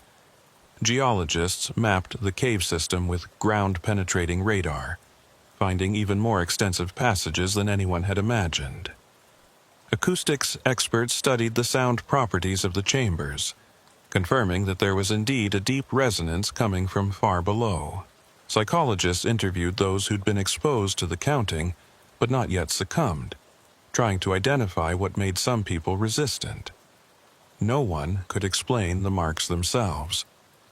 The wear pattern suggested some were thousands of years old, but that made no sense. Humans hadn't been in North America long enough to account for the oldest marks, and pre-human hominids had never reached this continent, unless something other than humans had been doing the counting all along. That thought led me to a researcher named Dr. Sarah Kim, a paleontologist who'd come to study the cave formations. When I saw her name tag, I froze. Any relation to Sarah Kim, the tourist who went missing in 2020? She looked startled. "That was my sister. How did you know?" I showed her the driver's license I'd found, which I'd kept as evidence. Her face went pale. "They told us she probably got lost hiking, that she might have fallen into a ravine somewhere. But you found this in the caves? I'm sorry." She took the license with shaking hands. "I need to see where you found this. I need to know what happened to her." Against all protocol, against every regulation, I took her into the sealed caves that night. We bypassed the concrete barriers through a service entrance I still had keys for. I led her through familiar passages to the chamber where I'd found the driver licenses. The lantern was there again, burning with that impossible flame. The counting marks covered the walls more than before. And sitting in the center of the chamber, carving with patient precision, was a figure I recognized. Rebecca Martinez looked up as we entered. Her eyes were white, pupilless, but she smiled. "Dr. Kim, your sister asked about you. Before she joined the count, she wanted you to know it doesn't hurt. She wanted you to know she's at peace." Sarah's voice was barely a whisper. "Where is she?" Rebecca pointed to one of the passages. "In the deep chamber with the others. She's been counting for 4 years now. 112 was her number. She was proud to be part of it. Can I see her? You can join her. I grabbed Sarah's arm before she could move toward the passage. Don't. Once you go into that chamber, you won't come back. But my sister is gone. I'm sorry. But whoever she was, whatever person existed before the counting took her, that's not who's down there anymore. Sarah pulled away from me, anger and grief warring on her face. You don't know that. You don't know what it's like to lose someone without answers. I've spent 4 years wondering what happened to her. And now you're telling me she's here, alive, and I can't even see her? Rebecca stood up, her movements unnaturally fluid. The Count welcomes all who wish to participate. Sarah Kim, 112, requests your presence. Will you answer? No, I said firmly, stepping between them. She won't. That's not your choice to make. Rebecca's voice was gentle but implacable. The Count calls. Each person must decide if they will answer. Sarah was crying now, torn between terror and desperate need for closure. I understood that need, had seen it in dozens of families over my years as a ranger. But I also knew where it led. Listen to me, I told Sarah. Your sister is gone. Whatever's using her voice, her face, it's not her. If you go into that chamber, you'll become the same thing. Is that what she would have wanted? I don't know what she would have wanted, Sarah shouted. I never got to say goodbye. I never got to understand why she came to this place, why she never came home. All I have are questions, and you're telling me I can't have answers? Rebecca tilted her head, listening to something beyond our hearing. Time grows short. The Count approaches a significant number. 199 becomes 200, a threshold. The conversion will accelerate after this point. What does that mean? I demanded. What happens at 200? The next phase begins. The Count has been patient, gathering slowly, but 200 is sufficient. After 200, the cave will no longer need to call. It will take. A chill ran through me. Take? How? Anyone who enters, anyone who comes near. The exposure time will decrease. Where once it took hours to initiate the counting, it will take minutes, then seconds. Eventually, mere proximity will be enough. Sarah had stopped crying, her expression hardening into determination. Then I'm going in now, while I still have a choice. I'm going to find my sister. Sarah, please. But she was already moving past Rebecca, into the dark passage. I started to follow, but Rebecca blocked my path with surprising strength. Let her go, Ranger Madison. She made her choice, as did you, when you publicized the Count. Each person must walk their own path into the darkness. I could hear Sarah's footsteps receding into the deep, and then a sound that made my blood freeze, a cry of joy and recognition, followed by the rhythmic scraping of stone being carved. 4 marks, slash. 4 marks, slash. 200, Rebecca said with satisfaction. The threshold is reached. The next phase begins. I ran from the cave, Rebecca's laughter echoing behind me. When I emerged into the night air, I found the park transformed. Every person I could see, tourists and rangers and researchers, had stopped what they were doing. They stood motionless, heads tilted, listening. And then, as one, they started walking toward the cave entrances. I grabbed the nearest person, a young park ranger I recognized. Stop! Don't go in there! He looked at me with blank eyes. The Count calls. We must answer. All around me, people were converging on the caves, hundreds of them, drawn by an irresistible compulsion. I tried to stop them, physically blocking the path, but there were too many. They simply walked around me, patient, and inevitable. This was it, the acceleration Rebecca had warned about. With 200 people already counting, the cave had reached critical mass. Now it could convert faster, take more, spread the counting beyond its underground chambers. I pulled out my phone and called the one person I thought might have answers, Edmund Carver. He answered on the first ring. "Ranger Madison, I've been waiting for your call. It's happening. The threshold. People are walking into the caves like zombies. How do I stop it?" "You don't. This has happened before every few centuries when the count reaches certain milestones. It will spread through the region, taking everyone in its path, until the saturation point is reached." "What's the saturation point?"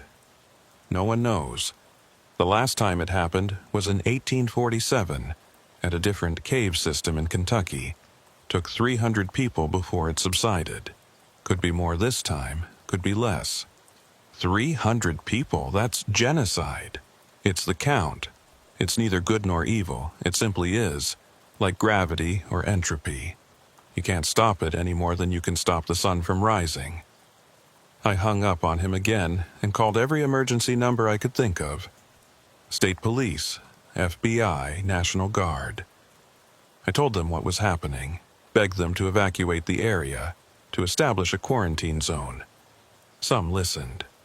Most thought I was insane. Over the next 3 days, the counting spread through Great Basin National Park like a plague. People came from all over, drawn by news reports and internet posts, and one by one, they heard the call and walked into the caves. The government finally responded with force on day 4, establishing a 10-mile perimeter and forcibly evacuating everyone inside it.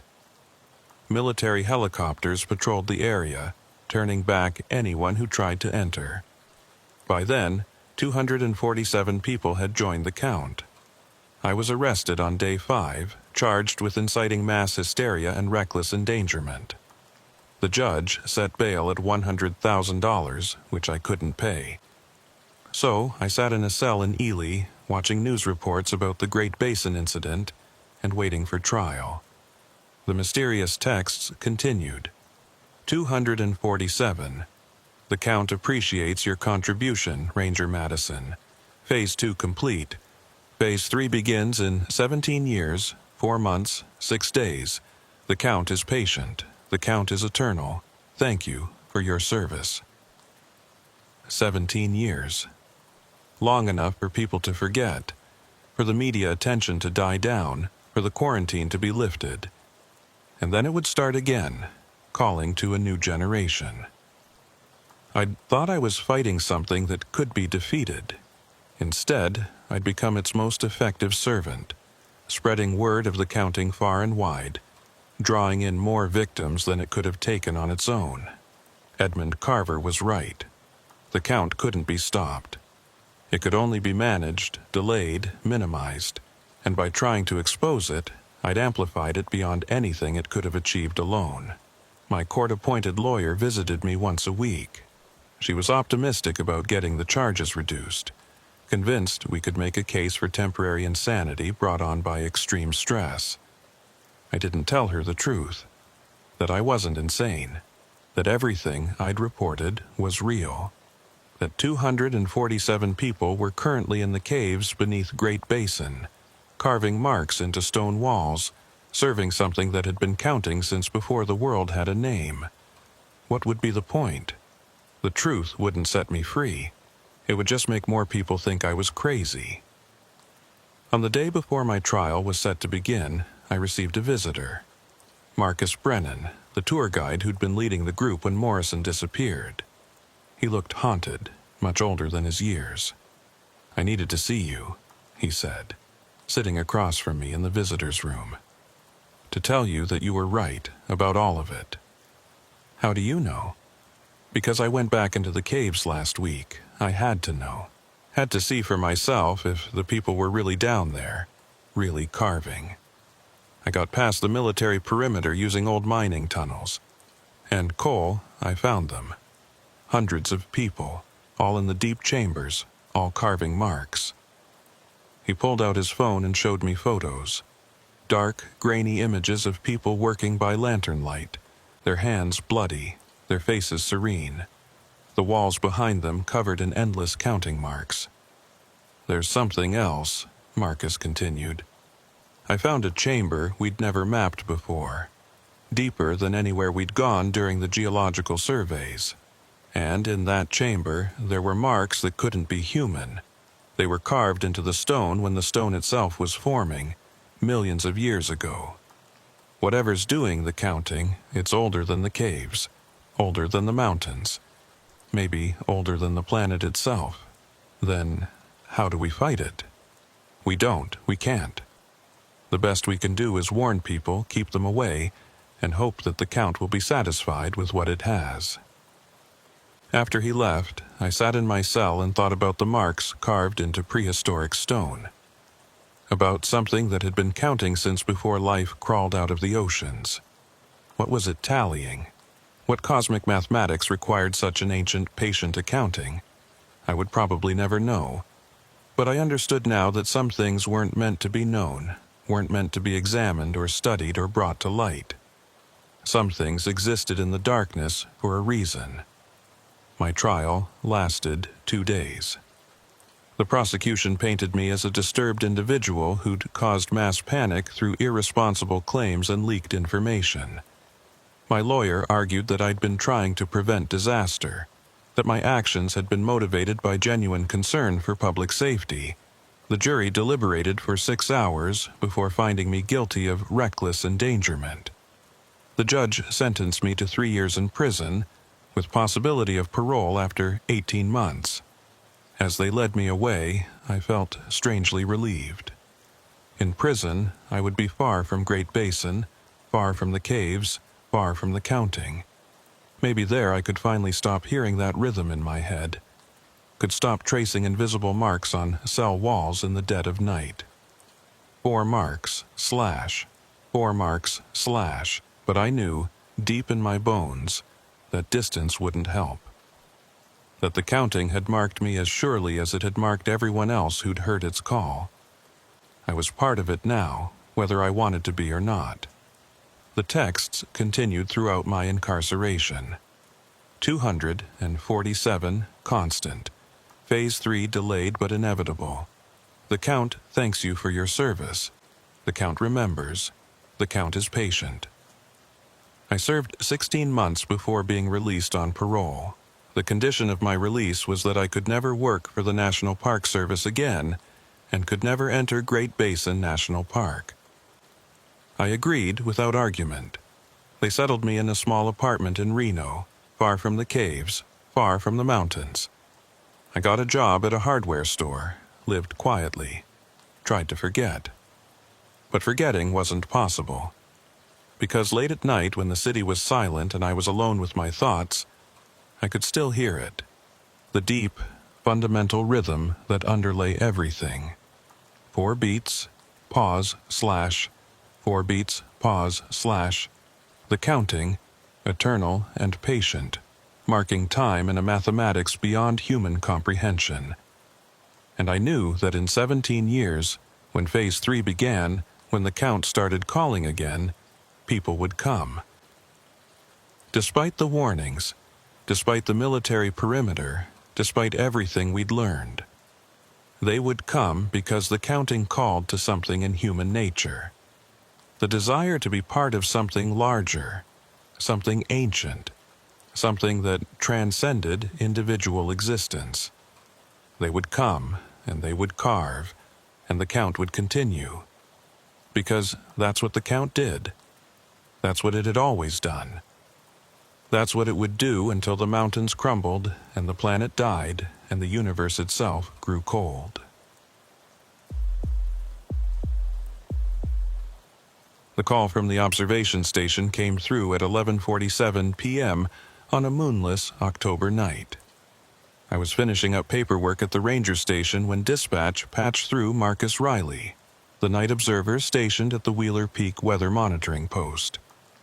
"Harper, we've got something weird on the instruments." His voice carried that edge of confusion I'd learned to pay attention to over my 6 years at Great Basin National Park. Skies completely overcast, total cloud cover, but radars showing clear conditions. I set down my pen and pulled up the weather monitoring software on my computer. Marcus was right. The satellite imagery showed dense cloud coverage across the entire park, the kind of thick overcast that blocked out every star. But the radar returns showed nothing, as if the clouds simply didn't exist to radio waves. Equipment malfunction? I suggested, though I was already pulling on my jacket. That's what I thought at first, but I'm looking at the sky right now through the observation window. It's black. No stars, no moon, nothing. But when I point the handheld radar unit up, it reads clear sky. Harper, this doesn't make any sense. I grabbed my keys and radio. I'm heading up to your position. Don't touch any equipment until I get there. And Marcus, keep the station locked. Copy that. How long until you arrive? 40 minutes if the roads are clear. The drive up to Wheeler Peak took me through increasingly remote territory. Great Basin at night was a special kind of isolated, the kind of darkness that pressed in from all sides once you left the valley floor. Most nights, the star visibility was spectacular, some of the darkest skies in the continental United States. Astronomers came from around the world to use our observatory. But tonight, the sky was a featureless void.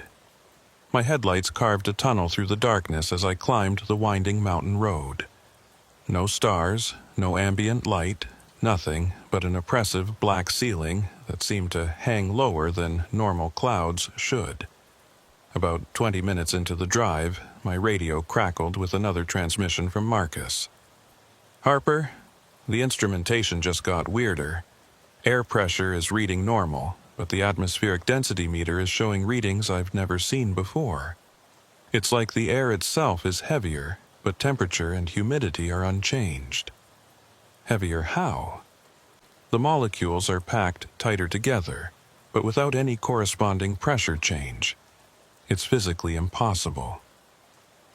I thought about turning back, calling in more support before investigating further. But we were a small operation, just 5 rangers covering over 77,000 acres. The next closest ranger was doing a wildlife check on the far side of the park. I was on my own for at least another 2 hours. Keep monitoring, I told Marcus. I'm still en route. The road climbed higher, switchbacking through stands of ancient bristlecone pine. These trees had been here for thousands of years, weathering storms and droughts that would have killed anything else. They stood now as twisted silhouettes against that wrong sky, their gnarled branches reaching upward like arthritic fingers. I was maybe 5 miles from the observation station when my headlights caught something on the road ahead. A figure, standing perfectly still in the center of the pavement. I slowed down, adrenaline spiking. This far up the mountain, this late at night, there shouldn't be anyone on foot. The temperature was dropping toward freezing, and the nearest campground was miles below. As I got closer, I could make out more details. Male, medium height, wearing what looked like hiking clothes. He faced away from me, toward the continuing climb of the road.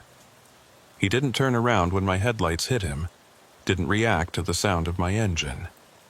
I stopped about 20 feet away and grabbed my spotlight, illuminating him more fully. He still didn't move.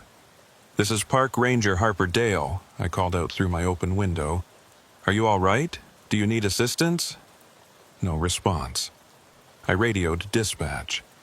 "I've got a possible stranded hiker on Wheeler Peak Road, approximately 5 miles below the observation station. Individual appears disoriented or in distress, requesting backup." The radio crackled with static, but no clear response came through. I tried again, but the transmission wouldn't go through. Something was interfering with the signal. I grabbed my flashlight and got out of the truck, keeping my hand near my service weapon. "Sir, I'm a park ranger. I need you to turn around and identify yourself." He finally moved, but not the way I expected. He raised his right hand and pointed up the road in the direction I'd been traveling. Then he took 3 steps forward and stopped again, his arm still extended. "Sir, I need you to respond verbally. Are you injured? Are you lost?" He dropped his hand and turned to face me. That's when I saw his eyes. They reflected my flashlight beam like an animal's. That greenish eye shine you see in deer or raccoons at night. But humans didn't have a tapetum lucidum, the reflective layer that caused that effect. Human eyes couldn't do that. I took an involuntary step back, my hand moving to my weapon. "Identify yourself right now." He opened his mouth, and for a moment I thought he was going to speak. Instead, he pointed up the road again, more insistently. Then he walked to the edge of the pavement and stepped off into the forest, disappearing between the trees with unsettling speed. I stood there in the road, heart pounding, trying to make sense of what I'd just seen. The rational explanation was that the angle of my light had caused some kind of optical illusion. That the figure had been a hiker suffering from hypothermia or altitude sickness, exhibiting confused behavior. But my instincts, honed by years in these mountains, told me something else. Something was deeply wrong tonight. I got back in my truck and continued up the road, driving more slowly now, scanning the forest on both sides. The trees pressed in close, their branches forming a canopy that blocked out even that featureless sky. My headlights seemed dimmer than usual, struggling to penetrate the darkness. When I finally reached the observation station, I found Marcus standing outside despite the cold. He was looking up at the sky with an expression I couldn't quite read. "Marcus, what are you doing out here?" He turned to me slowly, as if pulled from deep thought. "Harper, thank God. Did you see it?" "See what?" "The light. About 10 minutes ago, there was this glow moving across the sky. But it didn't illuminate anything, no shadows, no reflection off the ground. Just this sourceless light that moved and then vanished." I thought about the figure on the road, pointing upward. "Show me the radar data from the last hour." We went inside the small observation building. The station was equipped with weather monitoring equipment, seismographs, and atmospheric sensors. Everything was recording data continuously, streaming to the main park database. Marcus pulled up the relevant graphs on his computer. "Look at this. At 11:32 p.m., right when I first called you, the atmospheric density spiked, just for about 30 seconds. Then it returned to normal. What could cause that? Nothing I can think of, unless there was a sudden localized pressure system. But we didn't record any pressure change. The air just got denser, and then here," he pointed to another spike at 11:55 p.m. "It happened again, right when I saw the light." 11:55 p.m. was approximately when I'd encountered the figure on the road. "I need to patrol the upper campgrounds," I said. "There's something happening tonight, and I need to make sure no campers are in danger." Marcus looked worried. "Should I come with you?" "No, stay here and keep monitoring. If the density spikes again, radio me immediately. And Marcus, keep the door locked." I left the observation station and headed toward the Wheeler Peak campground, about 2 miles further up the mountain. The road here was rougher, more exposed to weather, with steep drop-offs on one side. At this elevation, we were above 10,000 feet, and the air was noticeably thinner. The campground had 23 designated sites, most unused this late in the season. According to the permit log, only 3 sites were occupied tonight. I needed to check on those campers, make sure they were safe, and possibly warn them about whatever was happening. I reached the campground entrance at 12:17 a.m. according to my dashboard clock. The place was eerily quiet, no campfires visible, no sounds of human activity, just that oppressive darkness pressing down from above. I drove slowly through the campground loop, checking each occupied site. The first two showed normal signs of camping: tents properly secured, gear stored away, vehicles parked in designated spots. No one stirred as I passed, which was normal for this hour. The third site, number 17, was different. A tent was set up and a vehicle was parked nearby, a newer model SUV with California plates. But something about the scene felt wrong. The tent door was hanging open, moving slightly in the breeze. The vehicle's driver's side door was also open, and the interior light was on. I parked and got out, calling out as I approached. "Park ranger, anyone here need assistance?" No response. I shined my flashlight into the tent first. Sleeping bags, camping gear, personal items. Everything arranged neatly, as if the occupants had just stepped out for a moment. But who leaves their tent and car doors open at night in freezing temperatures? I checked the vehicle next. Keys in the ignition. Phone in the center console showing several missed calls. A wallet in the cup holder. I pulled it out and checked the ID. Noah Avery, age 34, Berkeley address. The photo showed a man with dark hair and glasses, a friendly smile. In the back seat, I found field equipment, collection jars, specimen containers, a notebook with detailed entries about local flora and fauna. A biologist, then, up here doing research. But where was he? I radioed dispatch again, but got only static. Tried Marcus at the observation station, same result. Something was blocking communications up here. That's when I noticed the tracks. Footprints in the thin layer of frost that had formed on the ground, leading away from the campsite toward the tree line. One set of prints, adult size, walking with purpose rather than stumbling. I followed them, my flashlight sweeping the darkness ahead. The prints led into the forest, weaving between the bristlecone pines. After about 50 yards, they reached a small clearing, and that's where they stopped. Not gradually, not as if the person had turned around or changed direction. They just ended.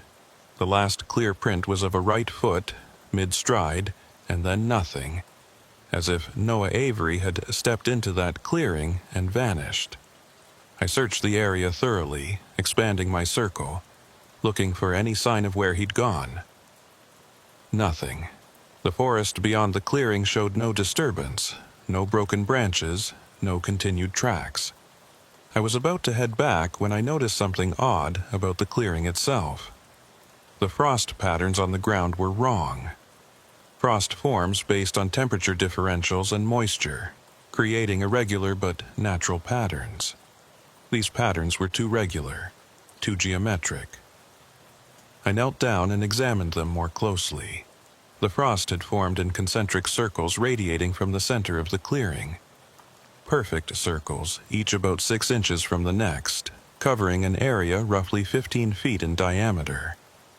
And in the very center, where the last footprint had ended, the ground was completely clear of frost. A perfect circle about 3 feet across, the earth looking undisturbed but somehow different. Smoother, as if something had compressed it with uniform pressure. I touched the clear patch. The ground was warm, not hot, but noticeably warmer than the surrounding frozen earth. As I stood up, my flashlight caught something at the edge of the clearing.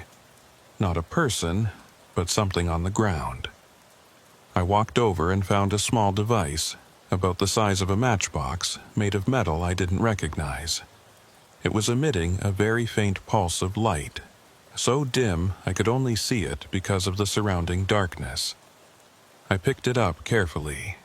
It was warm to the touch, vibrating slightly with some kind of internal mechanism. There were no markings, no seams, no obvious way it had been assembled. Before I could examine it further, my vision blurred.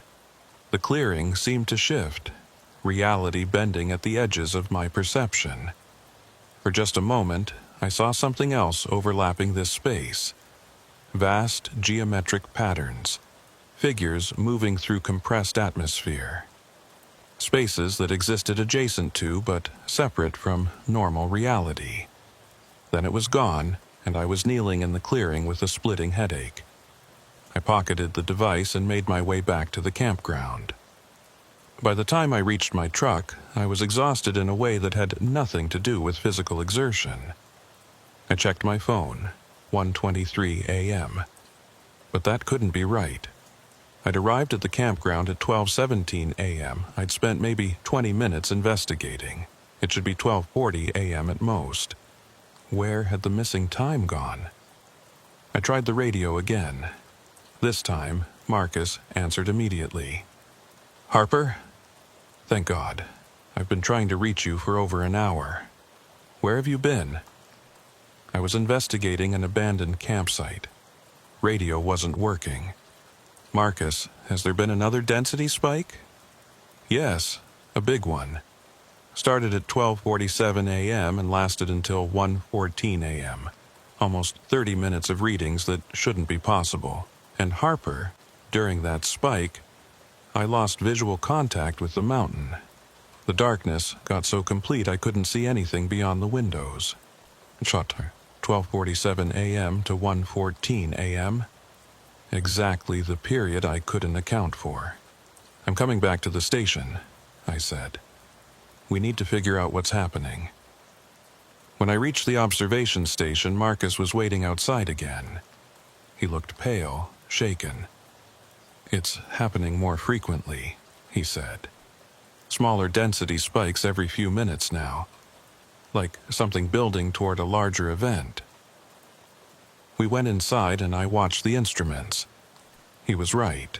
Every 3 to 4 minutes, atmospheric density would spike by 5 to 10% above normal, hold for about 30 seconds, then return to baseline. The pattern was too regular to be natural. "It's like a heartbeat," Marcus observed. "Or breathing."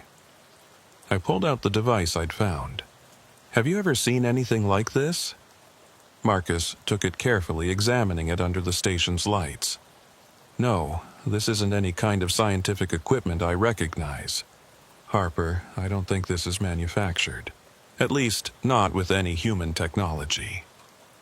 Before I could respond, all the lights in the observation station went out. Not flickering, not dimming. Just instant, complete darkness. And then, in that absolute darkness, I heard it. A sound so low, it was almost below the threshold of hearing. A deep thrumming that I felt in my chest more than heard with my ears. Light appeared outside the windows. Not normal light, but sourceless illumination that didn't cast shadows. It moved across the observation station in sweeping patterns, and I could see through the walls. Not physically transparent, but I could perceive what was beyond them. The mountain was hollow with spaces that didn't exist in normal geography, chambers that occupied gaps between places. And in those spaces things moved, vast forms made of compressed atmosphere. They flowed through the hidden spaces, studying, measuring, recording. Marcus grabbed my arm. "Do you see them?" "Yes." The light intensified, and for a moment, one of those beings seemed to notice us. I felt its attention like physical pressure. Then it moved on, and the light faded. The devices came back online. According to my phone, it was 2:34 a.m. We'd lost another hour. Marcus checked the monitors. The density spike just ended, but Harper, during that event, atmospheric density reached 45% above normal. The air should have crushed us, but there's no damage. "Because it wasn't normal density," I said. "It was density in a different direction, expanding into spaces adjacent to ours." My phone buzzed with a text from an unknown number. "Your observer, Marcus Riley, has been marked for study. He will be taken at the next peak event. You cannot prevent this. The next peak event occurs in 23 minutes. I showed the message to Marcus. His face went white. "Taken? Harper, what does that mean?" "I think it means what happened to Noah Avery." We spent the next 23 minutes preparing, recording everything, documenting every observation, writing accounts of what we'd witnessed. And at exactly 3:01 a.m., the peak event began. The atmospheric density spiked faster and higher than before. Within seconds, it exceeded 60% above normal. Every electronic device died. The darkness had depth now. I could see into the adjacent spaces. The vast atmospheric beings were closer, focused on the observation station. One reached through the spaces and touched Marcus. He went rigid, his eyes wide. Then his form began to shift, to blur. He was being pulled into the adjacent spaces. "Marcus!" I tried to grab him, but my hands passed through him. He looked at me one last time. "It doesn't hurt," he said, his voice distant. "Harper, it's showing me things. Patterns going back millions of years. This is what I've been searching for. Don't go. Stay here." But he was fading. "I'm choosing this. The knowledge is worth the price." And then he was gone. The event ended at 3:17 a.m. I was alone in the station. My phone updated. "One has been translated. You have been given memory of what you witnessed. Use it wisely. Warn others. When atmospheric density spikes above 40% at elevations over 10,000 feet, stay away." Marcus was gone. Noah was gone, taken into spaces adjacent to our own. And I was left behind, tasked with protecting others from this phenomenon. The investigation into Marcus Riley and Noah Avery's disappearances took 6 weeks. Search teams found nothing. No bodies, no equipment, no trace. I gave statements to every authority. I showed them the atmospheric data, the impossible readings, the correlation with the missing persons. The lead investigator, Sarah Torrance, was skeptical. Atmospheric conditions can create unusual readings. Stress and altitude can cause confusion and time distortion. Multiple independent systems recorded the same anomalies, I insisted. "Equipment malfunction," she replied. "There's no evidence of anything supernatural." The official conclusion: missing, presumed dead due to wilderness exposure. I couldn't accept that, because I'd seen what existed in those adjacent spaces. I'd watched Marcus be taken, translated into something that could perceive multiple realities, and the events were increasing in frequency. What had been weekly was now nightly. Small density spikes building toward something larger. I researched historical data. The pattern went back decades. Reports of strange lights on Wheeler Peak, unexplained disappearances, native stories about spirits in the thin mountain air. In late November, I received another letter. Hand-delivered, no return address. Harper Dale. "We persist in the translated state. The overlaps are increasing due to human activity.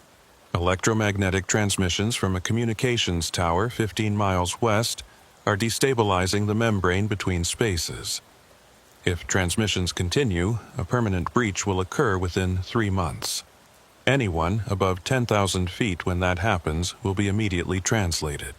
Shut down the tower or close the high country. MR and NA." I pulled up maps.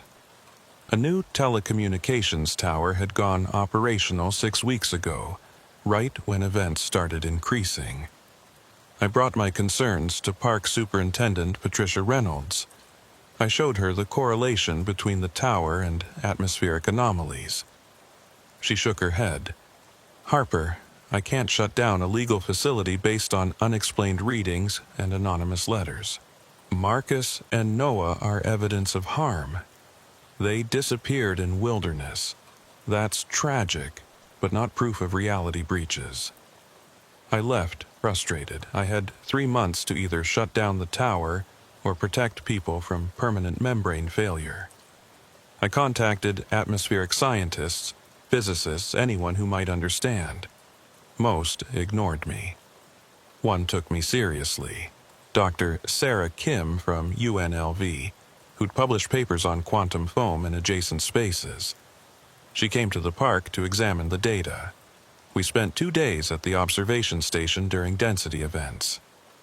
"This is remarkable," she said, studying the graphs. "The spikes coincide perfectly with the tower's transmission schedule, and they've been increasing since the tower went online. Can you explain the mechanism?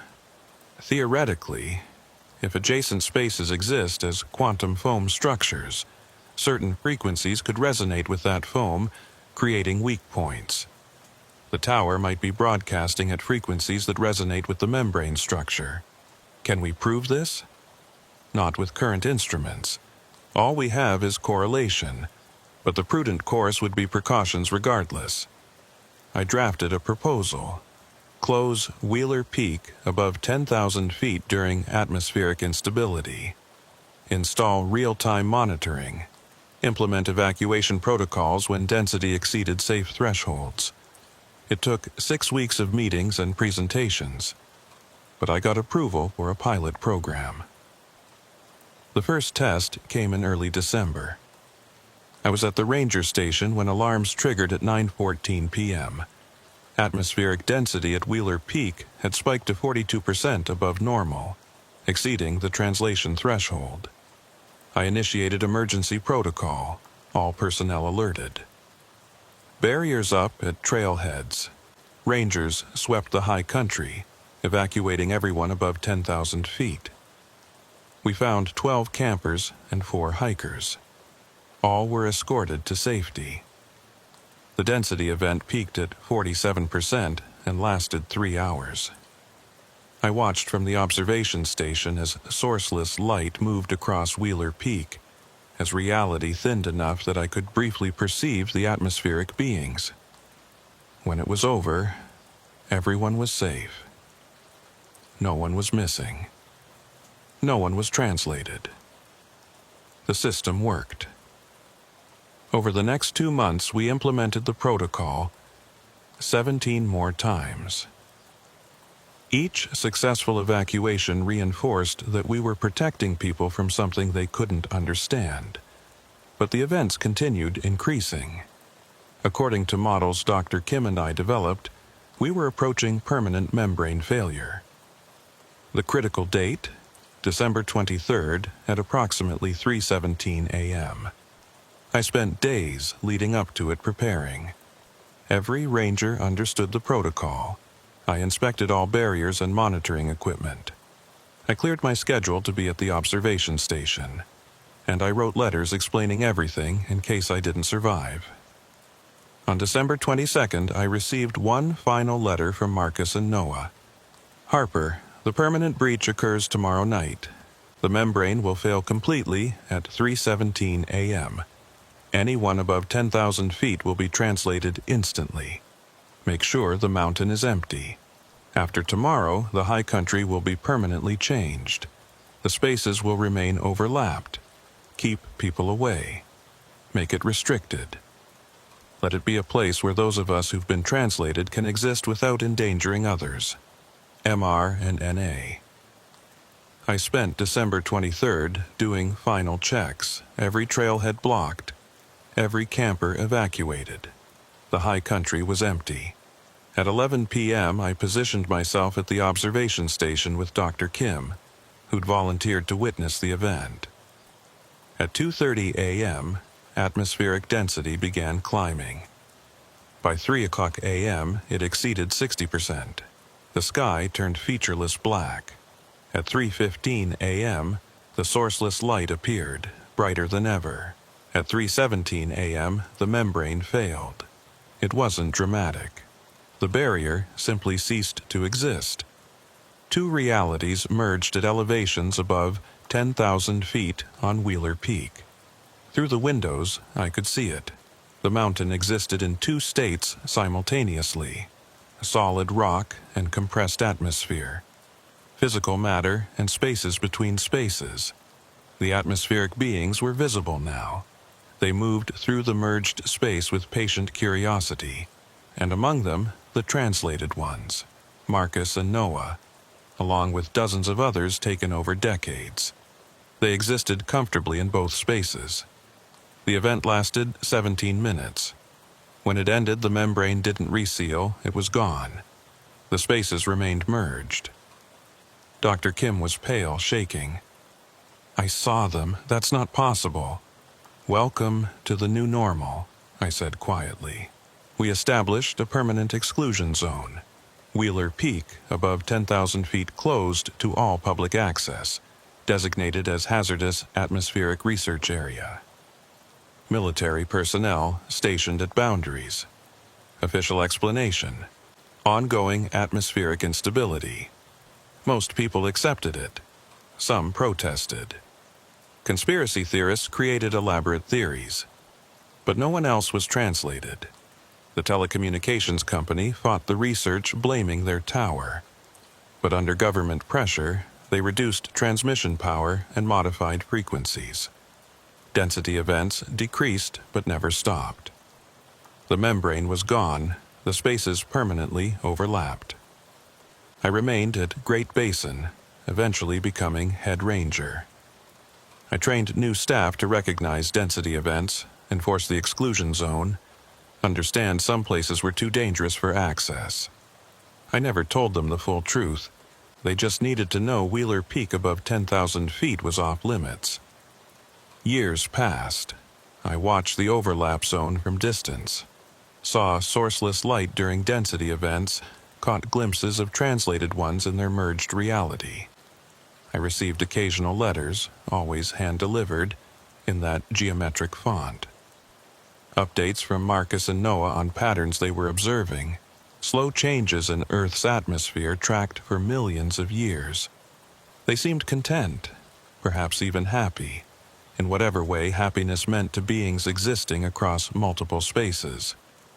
As for me, I became a guardian of boundaries between realities. A watchman standing between human ignorance and truths most minds couldn't safely process. It wasn't the career I'd imagined, but it was important work. Because some spaces aren't meant to be entered. Some realities aren't meant to be perceived by those who want to remain unchanged. And when atmospheric density climbs above critical thresholds, the wisest choice is keeping people away from heights where realities merge. That's what I learned during the Starless Night Patrol. That's what I carry with me all these years later. The spaces between spaces are real.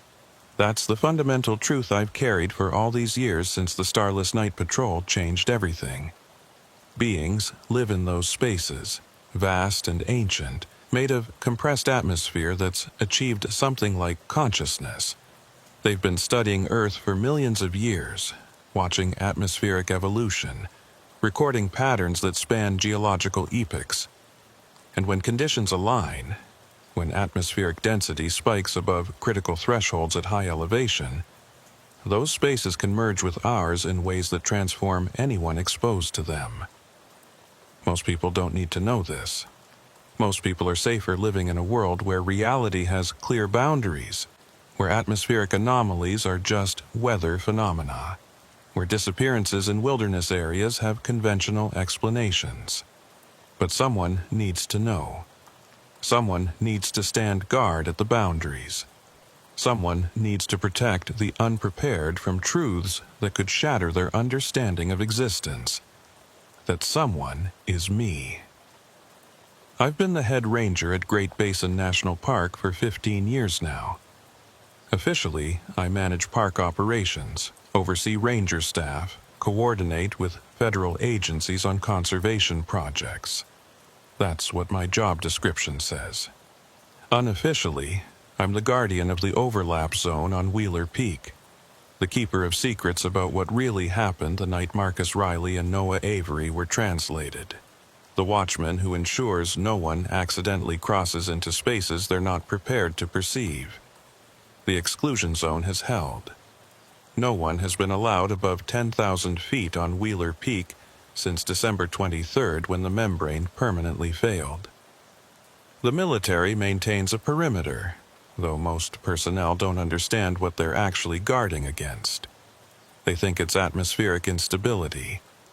dangerous gas pockets, or pressure differentials that could harm humans.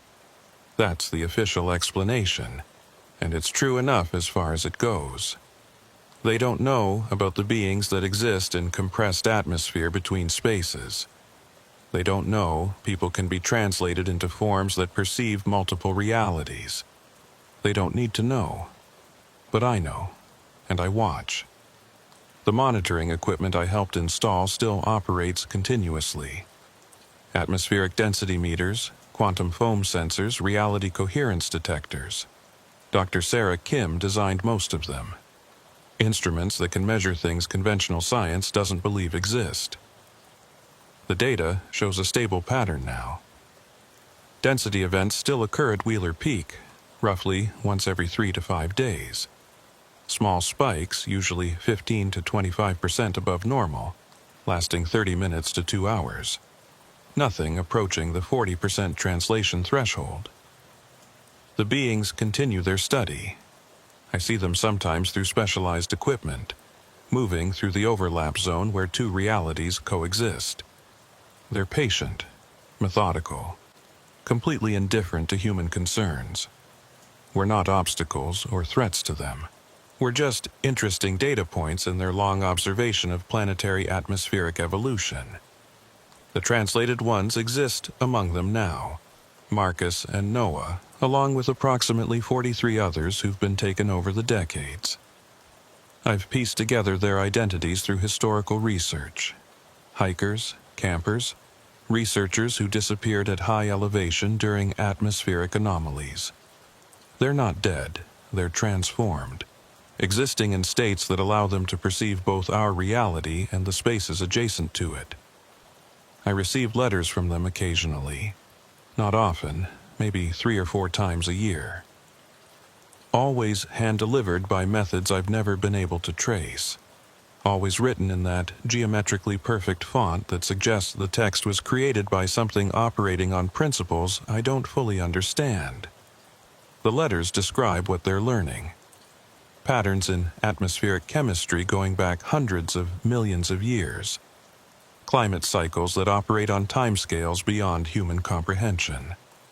The slow evolution of Earth's atmosphere from reducing to oxidizing to its current state, and predictions about where it's heading next.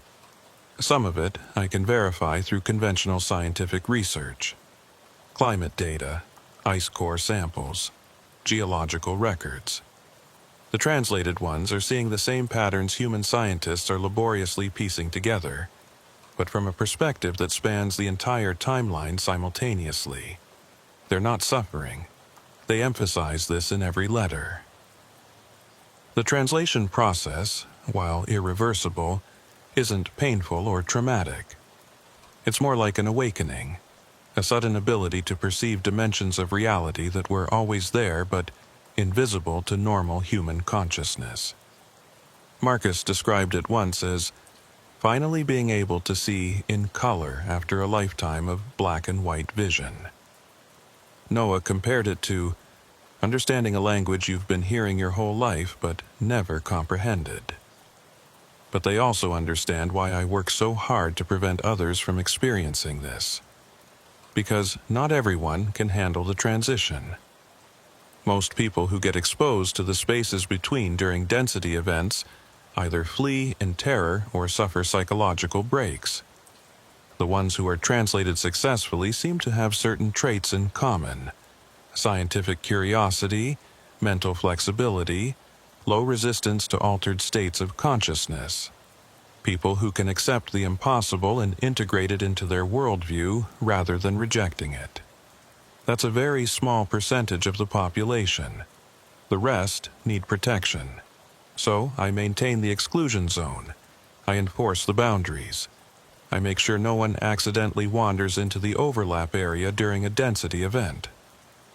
It's lonely work. I can't share the full truth with anyone except Dr. Kim, and even she has limits to what she'll discuss openly. Her career in academia requires her to maintain scientific credibility. Talking too openly about beings that exist in spaces adjacent to ours would destroy that. So we communicate in careful euphemisms. atmospheric anomalies, density fluctuations, reality coherence variations. Technical terms that describe what's happening without acknowledging the fundamental impossibility of it all. My personal life has suffered. It's hard to maintain relationships when you're carrying secrets like these. When you spend your nights monitoring equipment for signs of reality breaches. When you occasionally see beings made of compressed atmosphere studying our world from spaces that shouldn't exist. I dated someone for a few years.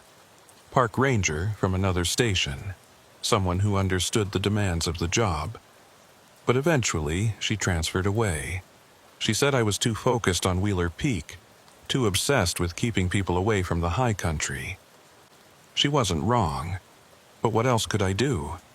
If I relaxed my vigilance, if I stopped monitoring the density events, people would die or be transformed. That's not a responsibility I can set aside for the sake of work-life balance. So I watch, I wait, I guard the boundary, and sometimes, on clear nights when the stars are visible and the air is thin and cold, I climb to the edge of the exclusion zone and look up toward Wheeler Peak. I can see the overlap zone from there, if I know how to look. It appears normal to casual observation, just a mountain peak like any other. But with the right equipment and the trained eye, you can see the shimmer where two realities meet. The subtle distortion that marks a place where the membrane between spaces has permanently failed. And if a density event is occurring, I can see them. The beings moving through compressed atmosphere, flowing through spaces that exist adjacent to ours. And the translated ones moving among them, observing, learning, existing in their transformed state. I wonder sometimes if I made the right choice, if I should have accepted translation when it was offered. If Marcus and Noah have access to knowledge and perception, that would be worth the price of losing my humanity. But then I remember, someone had to stay behind. Someone had to warn others, protect those who weren't ready, guard the boundary between known and unknown reality. That's my purpose now. That's what I do. I'm the ranger who survived the starless night patrol. The witness who remained unchanged while others were transformed. The guardian of a mountain where two realities permanently overlap. It's not the life I expected, but it's the life I've chosen. And every night, when I check the monitoring equipment and scan the data for signs of density events, I know I'm doing important work. Essential work. Because the spaces between spaces are real. The beings that exist in those spaces are real. And the danger of accidental exposure is real. Most people can live their entire lives never knowing any of this. Never seeing beyond the comfortable boundaries of conventional reality. Never confronting truths that would break their understanding of existence. But someone has to know. Someone has to watch. Someone has to stand guard at the places where realities meet. That someone is me. The ranger who learned the truth during a starless night patrol and chose to bear that burden so others wouldn't have to. I protect people from reality itself, from spaces they can't safely perceive, from transformations they're not prepared to undergo. It's lonely, it's demanding, it's a weight that grows heavier with each passing year, but it's necessary, and I'll keep doing it for as long as I'm able. Watching the overlap zone, monitoring the density events, making sure no one accidentally crosses into spaces where two realities meet. Because that's what it means to be a ranger at Great Basin National Park. At least, that's what it means now, after the starless night taught me that reality is far stranger than we imagine. That spaces exist adjacent to our own, and that some truths are too vast for unprepared minds to safely hold. So I hold them instead. I bear the burden of knowing. I stand watch in the darkness. And I make sure that no one else accidentally wanders into spaces they weren't meant to perceive. That's my duty. That's my purpose. That's what I'll continue doing until either the overlap zone stabilizes or I can no longer maintain my watch. The starless night patrol changed everything for me. It revealed truths about reality that most people never glimpse. It showed me beings that exist in spaces we don't have words for. It taught me that consciousness and matter can take forms we've never imagined. And it gave me a responsibility I'll carry until the end. Protect the unprepared, guard the boundaries. Watch the overlap zone where two realities permanently merge. Some nights I wonder what Marcus and Noah see from their transformed perspective. What patterns they perceive in the vast atmospheric data the beings have collected. What understanding they've gained that transcends normal human knowledge. But I don't wonder if I made the right choice by staying behind. Because someone had to stay. Someone had to protect others. Someone had to be the guardian. And on a starless night in October, all those years ago, that someone became me.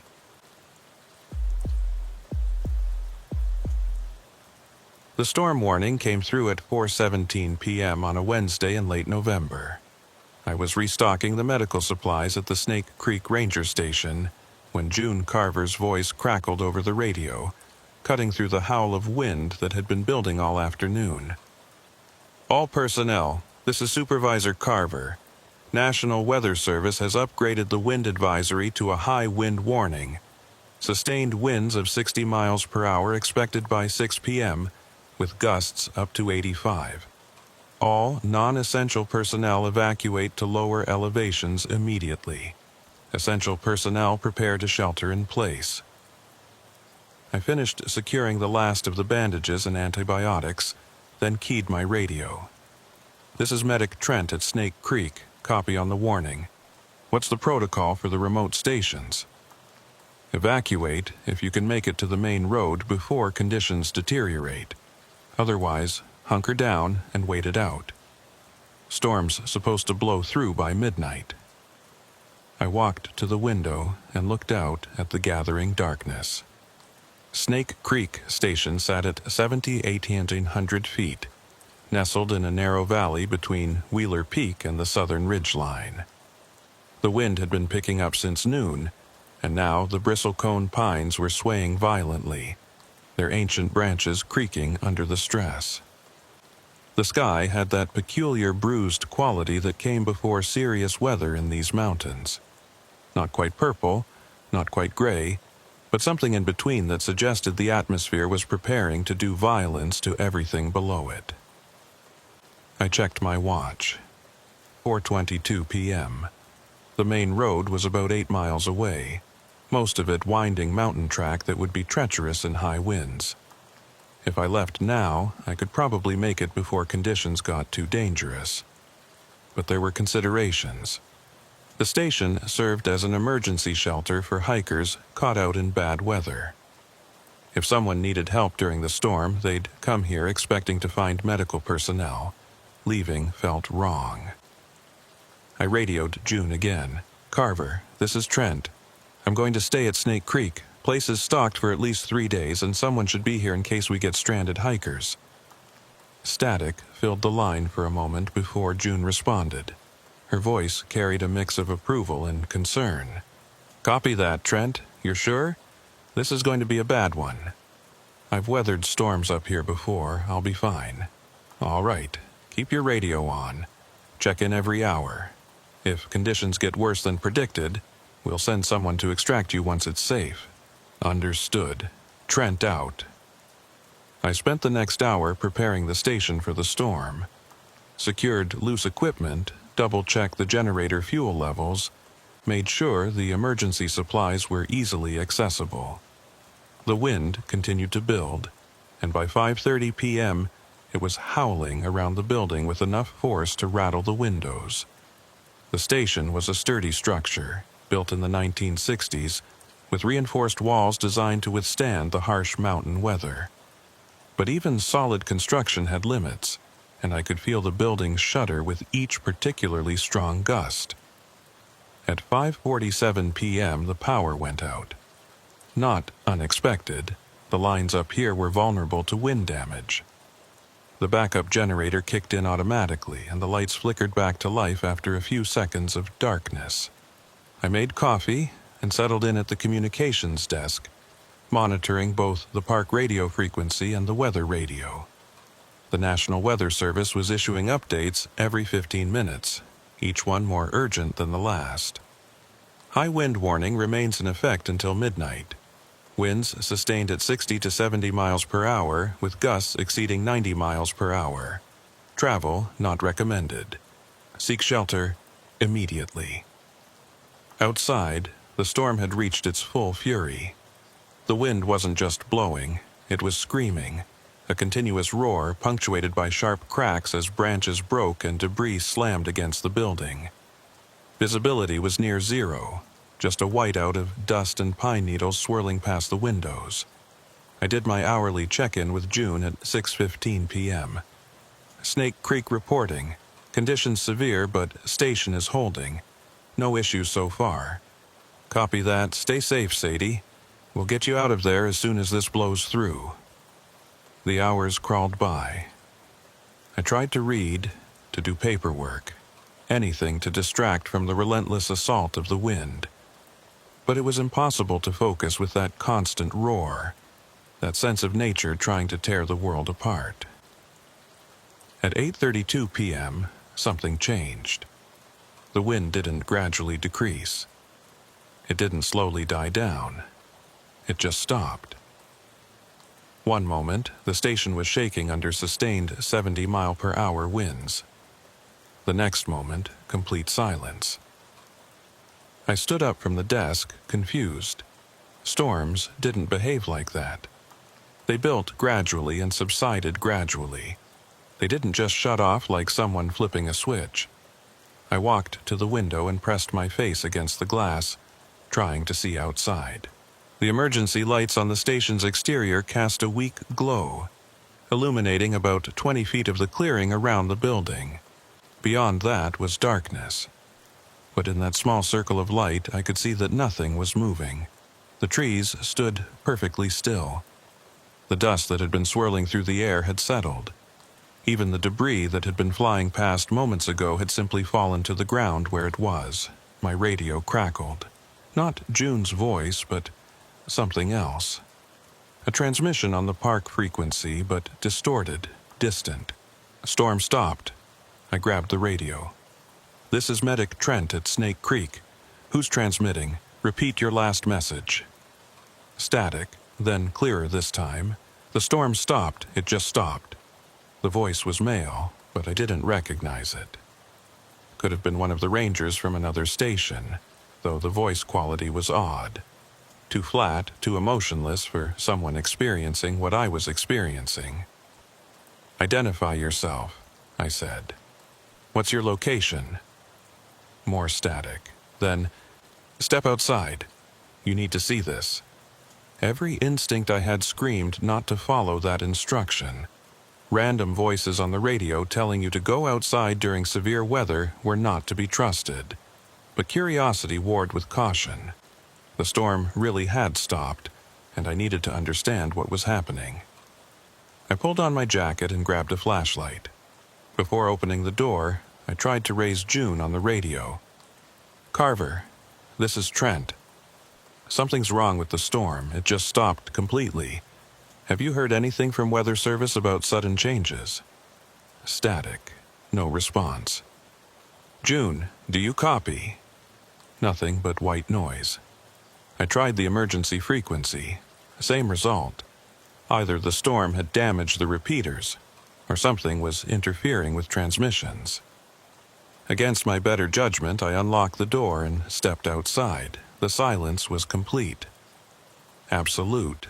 In mountains, there's usually some background sound. Wind in the trees, distant water, wildlife. But this was a silence so profound it felt oppressive, like the air itself had thickened into something that absorbed sound. My flashlight beam cut through the darkness, illuminating the clearing around the station. Everything was covered in a thin layer of dust and pine needles from the storm, but nothing moved. The trees stood like sculptures, not even the smallest branch swaying. I took a few steps away from the building, turning slowly to scan the surrounding forest. That's when I noticed the temperature. It wasn't cold anymore. The wind had been frigid, carrying the bite of early winter. But now the air felt neutral, neither warm nor cold, just absent of temperature. "Hello?" I called out. My voice sounded flat, dead, as if the silence was swallowing it before it could travel more than a few feet. No response. No echo from the valley walls. Nothing. I was about to go back inside when I saw the light. It was coming from the direction of the trail that led up to Wheeler Peak. Not a flashlight or headlamp. The glow was too diffuse for that, too steady. It looked almost like distant firelight, but brighter, more concentrated. I stood there debating what to do. Someone might be in trouble up on that trail. Caught in the storm, maybe injured, signaling for help. As the station's medic, responding to emergencies was my job, but something about this felt wrong. The impossible silence, the complete cessation of wind, that strange light in the distance. Every rational part of my brain was telling me to get back inside and wait for normal conditions to resume. I compromised. I would go to the edge of the clearing, get a better look at the light, and make a decision from there. If it looked like someone genuinely needed help, I'd gear up properly and investigate. If not, I'd retreat to the station. The trailhead was about 50 yards from the station, marked by a wooden sign that was now hanging at an angle, one of its supports broken by the wind. I walked toward it, my flashlight beam sweeping back and forth, watching for any movement. The light was clearer from here. It was definitely coming from up the trail, maybe half a mile away. And it was moving, slowly, like someone walking with a lantern. I cupped my hands around my mouth and shouted, "This is Park Service. If you need assistance, signal with your light." The distant light stopped moving. Then it started coming closer. That was when I heard the wind again. But it wasn't coming from the direction it should have been. The storm had been blowing from the west, pushing down from the high peaks. This wind was coming from the east, from the valley below, flowing uphill. And it was building fast. Within seconds, it had gone from dead calm to a strong breeze. Within 30 seconds, it was gusting hard enough to make me stagger. Within a minute, it was stronger than the original storm had been. But it was blowing the wrong way. I turned and ran for the station, fighting against the wind that was now coming from behind me, pushing me forward, threatening to knock me off my feet. Dust and debris flew past, and I could hear trees groaning as they were forced to bend in a direction they'd just spent hours being bent away from. The door to the station was only 20 yards away, but in the sudden maelstrom of reversed wind, it might as well have been a mile. I pushed forward, head down, one arm up to protect my face from flying debris. Something large, a branch maybe, or a piece of roofing material, slammed into my shoulder, spinning me around. I lost my flashlight, heard it clatter away into the darkness, but I could see the emergency lights of the station ahead, and I focused on them, stumbling forward. My hand found the door handle. I yanked it open, fighting against the wind that was now trying to pull the door from my grip, and threw myself inside. It took all my strength to close the door behind me, and I had to brace my back against it while I fumbled with the lock. Finally secure, I collapsed onto the floor, breathing hard, my shoulder throbbing where I'd been hit. The station was shaking again, but differently now. The wind was hitting from the opposite side, and I could hear things that had been secured on the west wall starting to rattle loose on the east wall. I pulled myself up and checked the clock. 8:47 p.m. 15 minutes since the wind had stopped. 15 minutes of impossible silence, and now this. A storm coming from the wrong direction. The radio crackled, June's voice clear this time, Trent. Sadie, are you there? What's your status? I grabbed the radio, never so relieved to hear her voice. I'm here, June. Something's wrong. The wind stopped completely about 15 minutes ago, and now it's started again, but it's coming from the opposite direction. What do you mean, opposite direction? Storms don't reverse like that. I know they don't, but this one did. It stopped dead, total calm, and then it started up again, blowing from east to west instead of west to east. There was a long pause. I could almost hear June trying to process what I was telling her, trying to find a rational explanation. Weather Service isn't reporting any change in wind direction, she finally said. They're showing consistent westerly flow at all elevations. Then Weather Service is wrong because I'm looking at trees bending in the opposite direction from what they were bending an hour ago. Okay. Stay calm. Could be a localized downdraft or some kind of terrain effect. How bad is it there? I looked at the windows, watching debris fly past. Bad, maybe worse than before. Can you shelter safely? Buildings holding so far. But June, there's something else. During the calm period, I got a radio transmission. Someone on park frequency saying the storm had stopped, telling me to come outside. Who was it? I don't know, voice I didn't recognize. When I tried to identify them, they just told me to step outside to see something. Another pause, longer this time. Sadie, we don't have any personnel between your position and the main stations. Everyone either evacuated or is sheltering at one of the major facilities. Then who was I talking to? I don't know, but listen to me. Do not go outside again.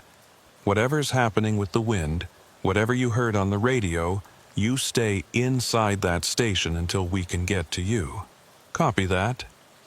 I'm going to try to get a team up there first thing in the morning if conditions allow. Can you hold out until then? I've got supplies for 3 days. I'll be fine. Good. Keep checking in every hour. And Sadie, trust your instincts. If something feels wrong, it probably is. After she signed off, I sat at the communications desk and tried to make sense of what was happening. Winds didn't just reverse direction instantaneously. That violated basic meteorology. Air masses had momentum, inertia.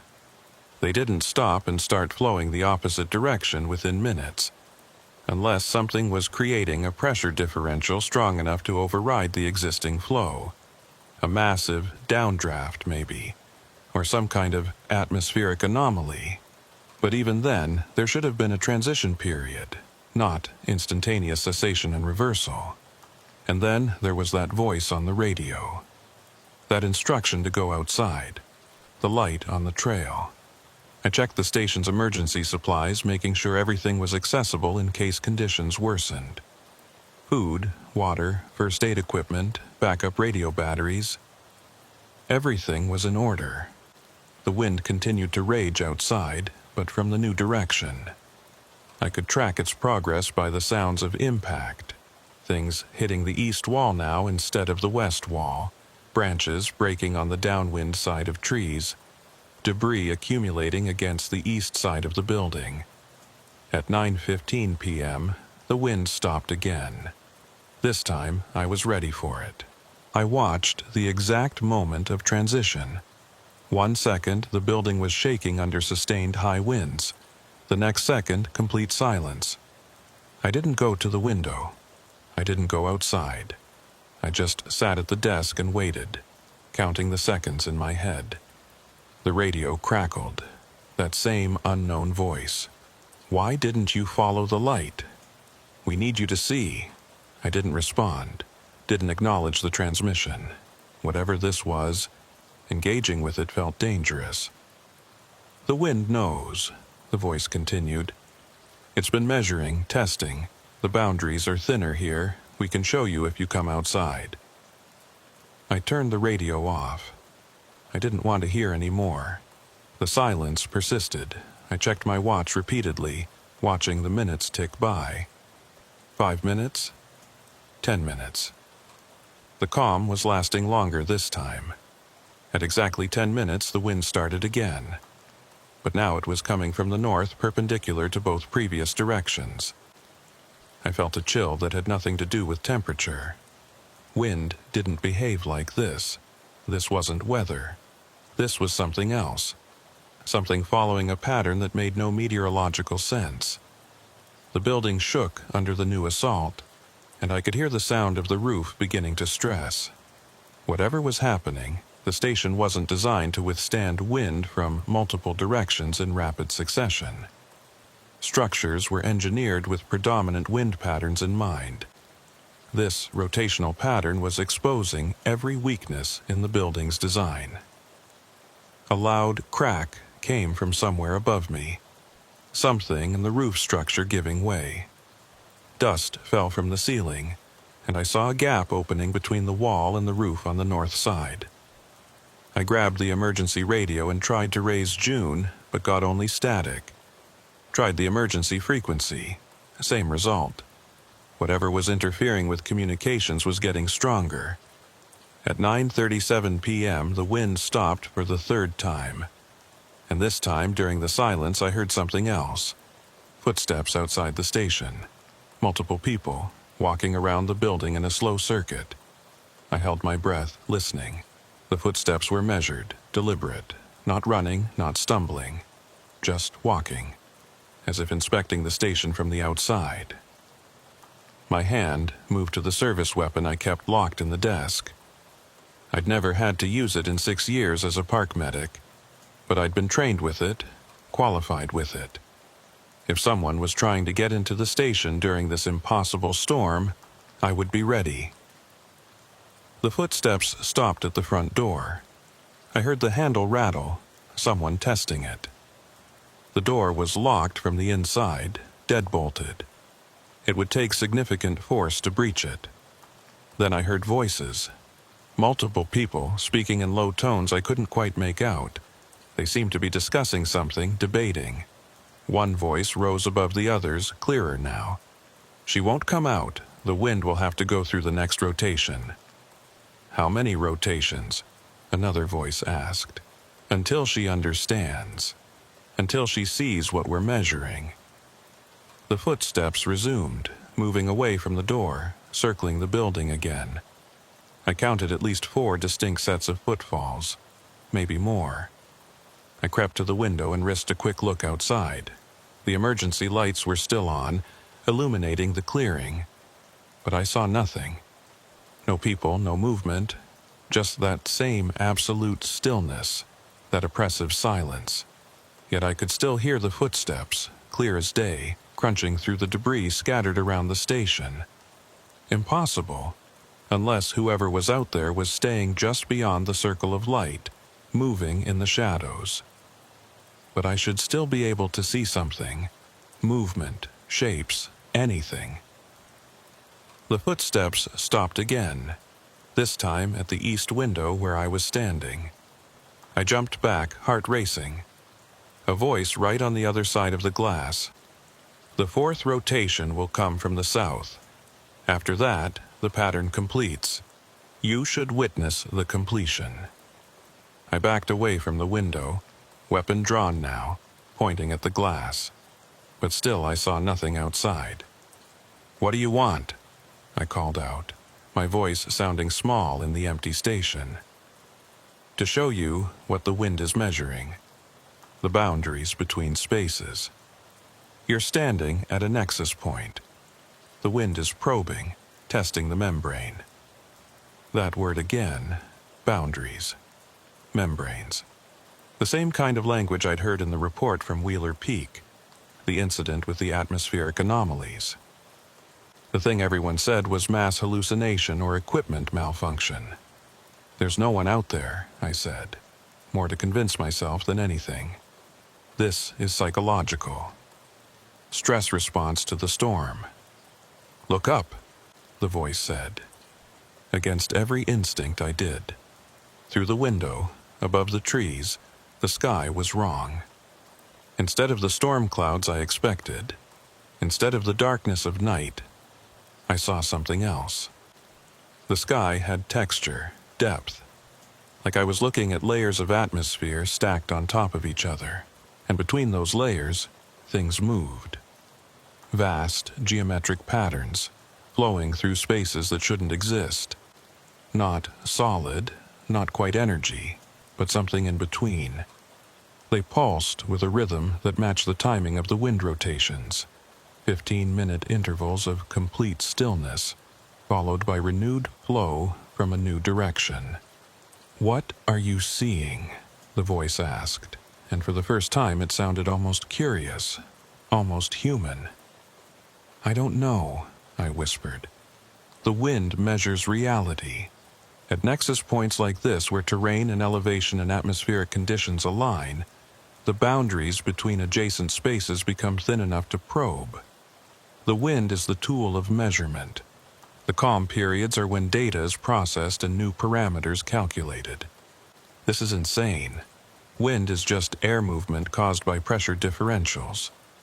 Usually, yes, but here at this location, under these specific conditions, it becomes something more. An instrument of observation, and you, being present during the measurement cycle, have become part of the observation." The wind started again at 9:47 p.m., exactly 10 minutes after the third silence. True to the voice's prediction, it came from the south this time. This rotation was stronger than the previous three. The building didn't just shake, it groaned, deep structural sounds of materials being stressed beyond their design limits. More of the roof separated from the walls, and I could see night sky through the growing gaps. Rain started coming through those gaps, not a lot, but enough to create small puddles on the floor. Or was it rain? The drops seemed wrong somehow, too perfect, falling in patterns that were too regular to be natural precipitation. I retreated to the center of the station, away from the windows and the compromised walls.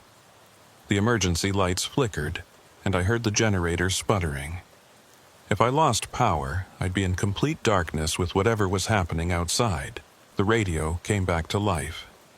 But not with June's voice, with multiple voices overlapping, all of them transmitting at once. Some sounded human, others didn't. Fourth rotation initiated. Membrane stress at maximum. Observer remains non-compliant. Pattern will complete regardless. She needs to witness the 0 point. I turned the radio off again, but the voices continued anyway, coming directly from the speaker even though the device was powered down. That shouldn't be possible, but then nothing about tonight was following the rules of possible. At 10:07 p.m., 20 minutes into the fourth rotation, something changed. The wind didn't stop. Instead, it seemed to freeze mid-gust, as if time itself had paused. I could see debris suspended in mid-air outside the windows, caught in positions that defied gravity. And then the wind began to blow from multiple directions simultaneously. North, south, east, west, all at once. The station was being hit from every side, forces that should have canceled each other out instead, combining into something that made the building scream. Metal twisted, wood splintered, and the roof began to peel away in sections. I dropped to the floor and covered my head as debris fell around me. The emergency lights shattered, plunging everything into darkness. The temperature dropped suddenly, shockingly, going from neutral to below freezing in seconds. And in that freezing darkness with wind howling from impossible directions, I heard that voice one more time. Not from the radio, but from everywhere at once. The pattern completes. The 0 point approaches. You will witness what the wind has measured. The building gave a final lurch, and then an entire wall section collapsed, opening the station to the night. Wind rushed in, but it wasn't cold anymore. It was nothing. Not warm, not cold, not moving air at all. It was like wind from a space where temperature and physical laws worked differently. Through the collapsed wall I could see outside. The clearing around the station was gone. Or rather, it was still there, but overlapping with something else. I could see both the familiar forest and something beyond it. Geometric spaces that extended in directions my eyes couldn't properly track. And in those spaces, things moved. The same vast patterns I'd glimpsed in the sky, but closer now, more defined. They were flowing through the wind, using it as a medium to travel between what dimensions, realities, adjacent spaces? I understood then what the voice had meant about measurement. The wind wasn't just wind. At this location, under these specific conditions, it had become a tool for something else. Something that existed in spaces adjacent to our own, using atmospheric phenomena to probe the boundaries, to test how thin the membrane had become. The patterns moved closer to the collapsed station. I could feel their attention on me, could sense their curiosity about this human who'd remained present during their measurement cycle. One of the patterns paused in front of me. It had no face, no features I could describe, but I knew it was looking at me, studying me the way I might study an interesting specimen under a microscope. Then it moved on, flowing back into whatever spaces it had emerged from, and the wind began to return to normal. Not abruptly this time, but gradually, the multi-directional chaos settling into a conventional westerly flow. The geometric spaces faded from view. The overlapping realities separated. Within 5 minutes, everything looked normal again. Just a damaged ranger station in the aftermath of a severe windstorm. Except it wasn't normal. I'd seen what I'd seen. I'd witnessed something that meteorology and physics couldn't explain. Something that used weather as an instrument to measure realities we didn't have names for. My radio came back to life with June's voice, frantic now. Sadie, respond. We've lost contact with Snake Creek Station. What's your status? I grabbed the radio with shaking hands. This is Trent. Station is severely damaged. I'm okay, but I need evacuation as soon as possible. Thank God. We're sending a team at first light. Can you hold until then? I looked at the collapsed wall, at the gaps in the roof, at the rain that was now falling normally through those gaps. The storm had passed. The wind had returned to conventional patterns. Whatever the measurement cycle had been, it was complete. I can hold, I said, but I knew I would never be able to explain what I'd really witnessed. The official report would blame structural failure due to unprecedented wind conditions. The voices would be attributed to stress and isolation. The geometric patterns, the overlapping spaces, the impossible behavior of the wind, all of it would be rationalized away. Because some phenomena couldn't be explained within our current understanding of reality. Some measurements revealed things we weren't prepared to acknowledge. The wind had measured something tonight, had probed the boundaries between spaces we didn't know existed. And I had been present for it, had witnessed what happened when those boundaries were tested. I spent the rest of the night huddled in the least damaged corner of the station, watching the wind blow normally outside, trying to convince myself that everything I'd experienced could be explained by stress and fear and the disorienting effects of a severe storm. But I knew better. The wind had shown me something that existed in the spaces between what we could measure and what we could understand. And now I would have to carry that knowledge knowing that no one would believe me, that any attempt to report what really happened would be dismissed as psychological breakdown, or equipment failure, or mass delusion. The wind had its secrets. And I had become one of the few people who'd glimpsed those secrets and survived to remember them. Dawn came slowly, gray light filtering through the damaged roof of Snake Creek Station. I'd spent the night watching the debris settle, listening to the normal sounds of wind and trees, trying to reconcile what I'd witnessed with anything resembling rational explanation. The extraction team arrived at 7:23 a.m. June Carver led it personally, bringing 2 other rangers and a park maintenance supervisor. They found me sitting in the least damaged corner of the station, surrounded by emergency supplies I'd gathered, looking exactly like what I was, someone who'd survived a night of terror. "Jesus, Sadie," June said as she climbed through the collapsed wall section. "You okay?" Physically, yes. The building took the worst of it. She surveyed the damage with a critical eye. "This is beyond anything I expected. Structural failure on multiple sides, roof compromised, walls separated from the foundation. What the hell happened here?" "The wind," I said simply. It kept changing direction. Every rotation hit from a different angle. The building couldn't handle the multi-directional stress. The maintenance supervisor was examining the collapsed wall. "This is weird. The damage pattern doesn't match typical wind failure. It's like the building was pushed from inside and outside simultaneously." "Is that possible?" June asked. "No. Well, yes, technically, if you had some kind of explosive pressure event, but there's no evidence of that." I said nothing. How could I explain that wind had been blowing from 4 directions at once during the final rotation? That physical forces that should have canceled each other out had instead combined into something impossible? June turned back to me. "We need to get you down to the medical center, get you checked out, make sure the cold didn't cause any issues." "I'm fine, just tired." "That's non-negotiable, Sadie. You spent a night in a collapsing building during a severe storm. Protocol requires medical evaluation." I didn't argue. The truth was, I wanted to get away from Snake Creek Station.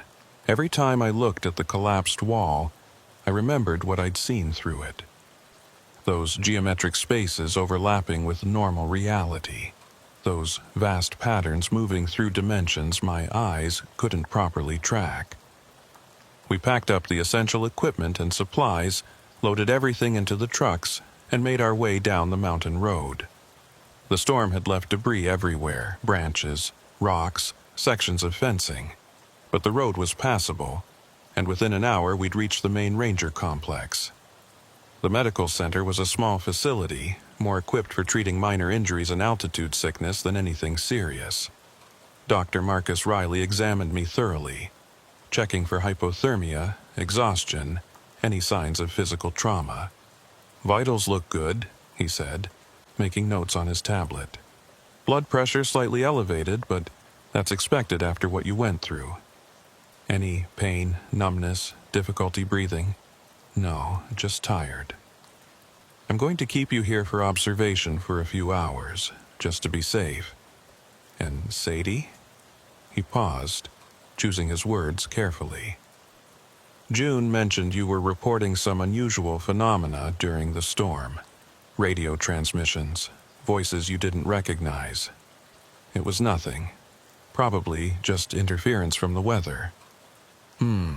Well, isolation and stress can play tricks on perception, especially during extreme conditions.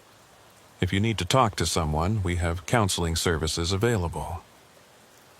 I understood what he was implying, that I'd hallucinated or misinterpreted natural phenomena due to psychological stress, that what I'd experienced wasn't real in any objective sense.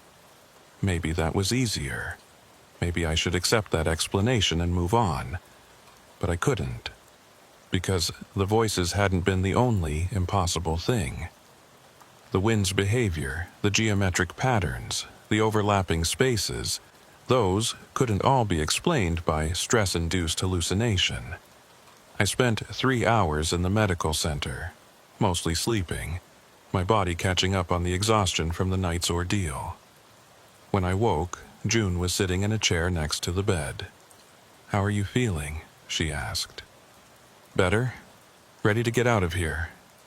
"Good, because we need to talk, officially."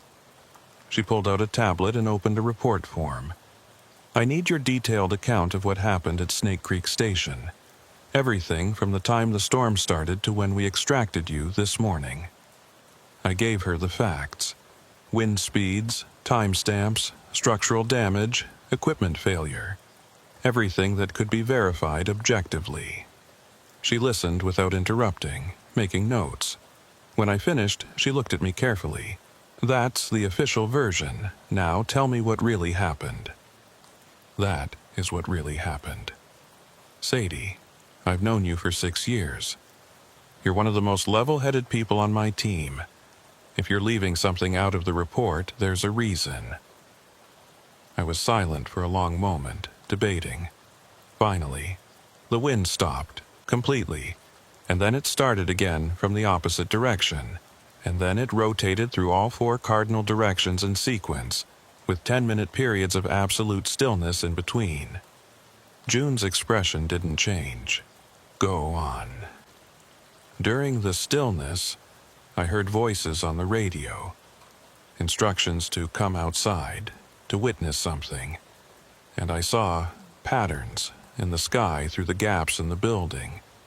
Geometric structures that moved through spaces that shouldn't exist. What kind of patterns? I don't know how to describe them. They weren't made of matter or energy as we understand it. They were like compressed air given form and consciousness, moving between layers of reality that overlapped with our own. June was quiet for a long time, studying her tablet, not looking at me. Finally, "This is going to sound strange, but you're not the first person to report something like this. There was an incident at Wheeler Peak last year.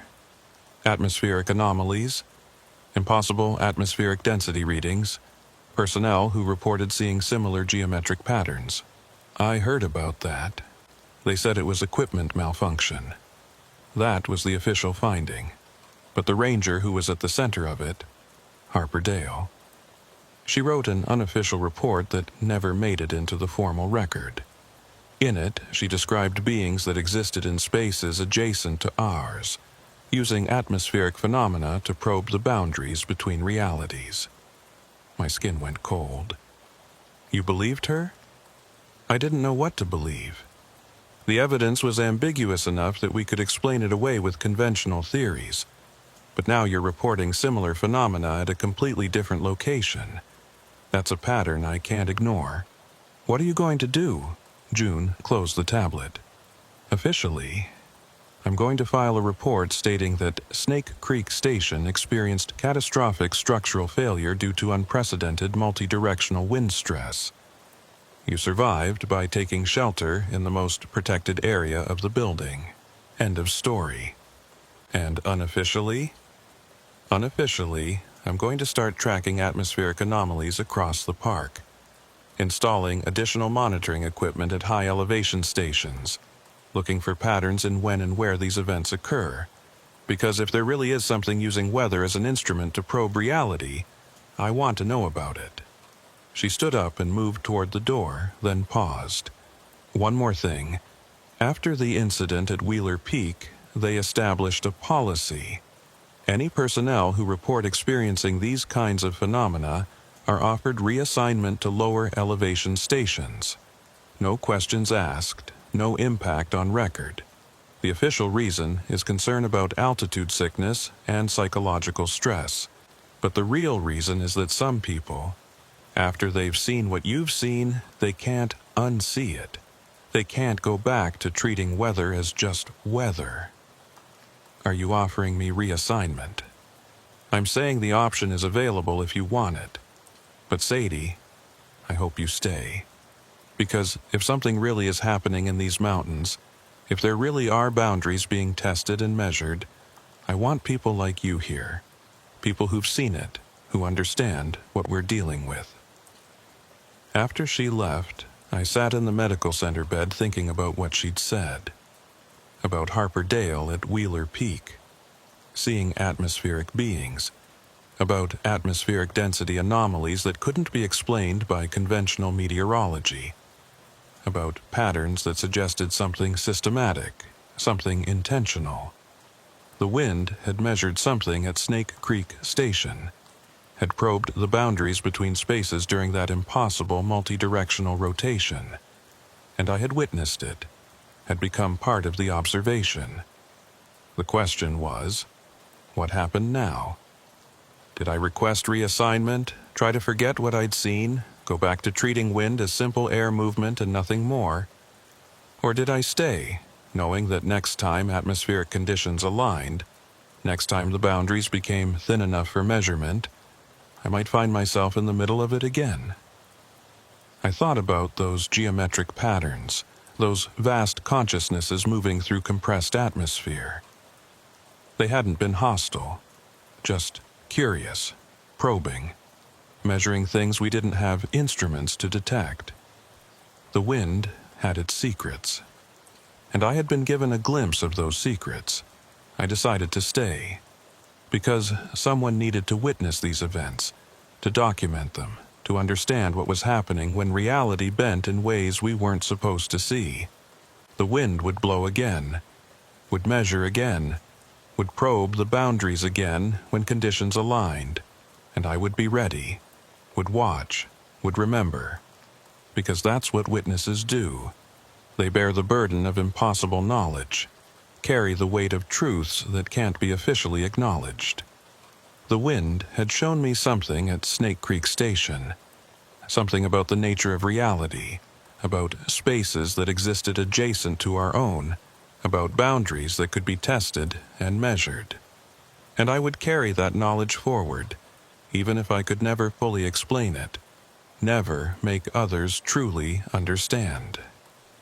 The wind knows. That's what the voice had said. And now I knew too.